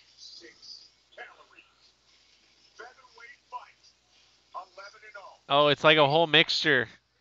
There's some Rampage highlights in there too. Boxing highlights, Krushkov highlights. I think I'm going to stick with Korshkov as my pick for the Grand Prix. I feel confident in that one. Really? I'm really feeling confident in that one. So down below, MVP and Daly, yeah, they could get through that. I feel like whoever wins MVP daily, I feel like it won't matter. Korshkov, if Korshkov can get past Lima, he's golden after that. Well, these tournaments, dude, they really can kind of make or break a guy. Because this is old school UFC shit, dude. Who can get through the tourney? Come out the tournament winner. And my only concern is Korshkov might come out of the Lima fight hurt, like you mentioned before. It's possible. I feel like in the daily, if he fights daily or MVP, he'll be fine. But Lima's the one that can really hurt him. But they don't even have all the matches booked yet. Like, at best, they happen in the next 8 weeks or something. Right. So he's got time to recover. But yeah, one of them got announced. Was it the Lima? Or no, the Gracie one is going to happen down in Hawaii, right? Yes. Ed Ruth and Neil Ed Gracie. Ruth and yep, that's going to be on the same card because Machida's on that card and McFarlane defends her belt on that card. Yeah, Machida versus Rafael Carvalho. Yes. And that dude is huge for the weight class, so that's a good pairing. Machida used to fight at 205s. Absolutely. That is a big pairing. Even though Machida makes bank, I don't know what much you can really get from him at this point, even though he did knock out Vitor. Hell yeah. Dude, that's a nice gif. Him flattening Vitor. But no, dude, okay, so yeah, they picked up his brother first, Chinzo, right? And then they bring in Machida. And then I just read a little bit ago that they signed one of their training partners too. So they're treating him pretty fucking awesome. Absolutely. He's basically the whole team's getting hooked up over at Bellator. Yeah, that's a good lateral move by Machida for his. That's just like not thinking selfishly, thinking of the family.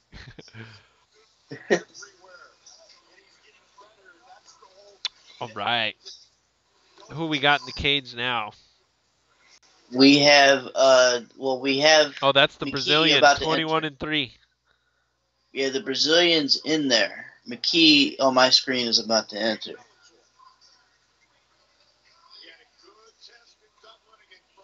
This is going to be interesting. I feel like he still wants to fight Gallagher after this fight, which would be interesting if he does.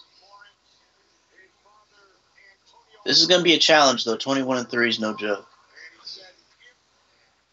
Longest win streak in Bellator, AJ McKee with 11.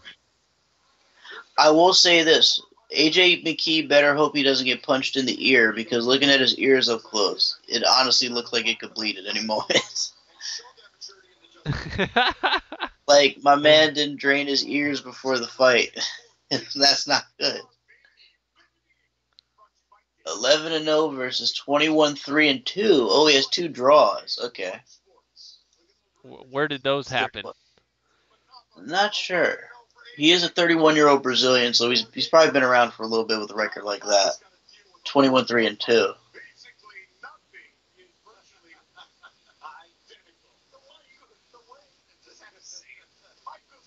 All right, here we go. Introduction time. Yeah, buddy.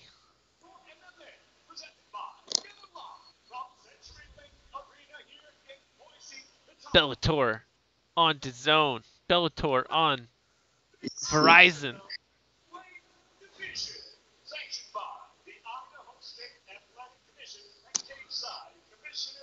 23 versus 31. Holy shit. Yeah. AJ McKee's young. AJ McKee's fighting an older one. And he's got the 74-inch reach, too. Damn. Looks like a pretty dangerous featherweight here. Who's the featherweight champion? Oh man. Is that I want to say Darian Caldwell, but I think that's bantamweight. Who is featherweight champ? Is it the other Pitbull, bro? I believe it is him.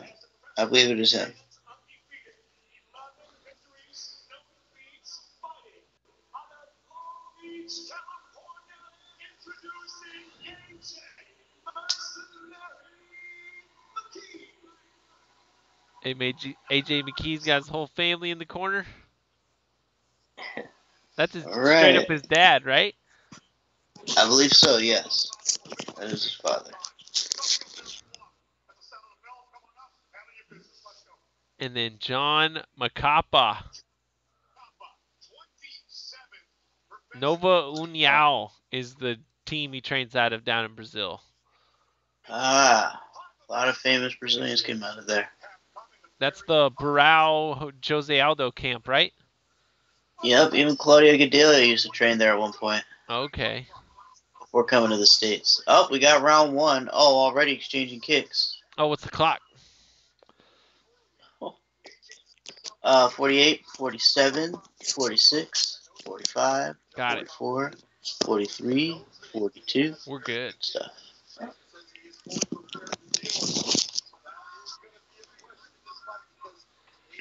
Oh, they're both exchanging rights and lefts. I don't have Access TV, Kevin from Chicago. Oh, nice kick by AJ McKee.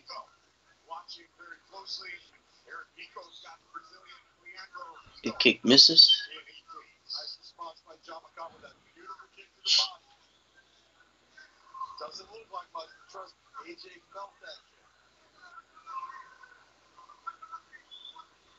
First kick was a high kick, huh? Crazy. Or the first shot. Spinning back kick by AJ McKee misses. What? Wow. Oh! AJ McKee just floored him. It's over. Beautiful left hand. Knocked him out cold. What?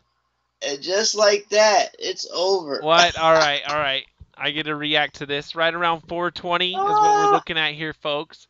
Bellator 205. Wow. McKee versus Macapa. McKee definitely the bigger man here. And he's a southpaw. He's got the southpaw advantage going up against Macapa. About a minute into round number 1. Oh, the spinning back kick misses. Oh. He went for the kick as he got up. Oh, Macapa was swinging and damn! Oh, shit. That was just a short little shot he hit him with. Oh, and then he throws his mouthpiece into the crowd.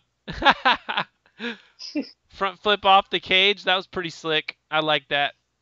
Wow. Completely floored him. Left hand landed. Oh, shit, dude. He's laid out there. Nice camera angle. McKee was sitting there kind of celebrating, and then in the background you could see a laid out Macapa. Here's the replay.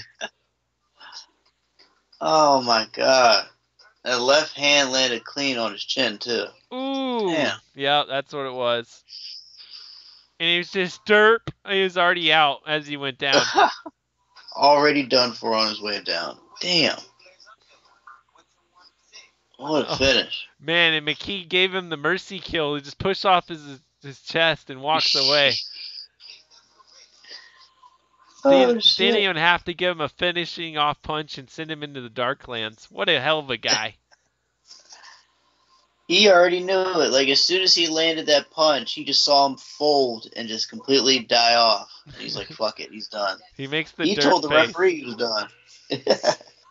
He's doing this stupid Pee Wee Herman dance or something? What is that shit? Fucking Fortnite shit. Dude, That Fortnite dance. Is that like a Pee Wee Herman? Isn't that what it originally looks like? I think so. It originated from that, and then it became like that Fortnite dance bullshit. That's pretty much what happened to it. Oh my god. Oh, man. Goodness.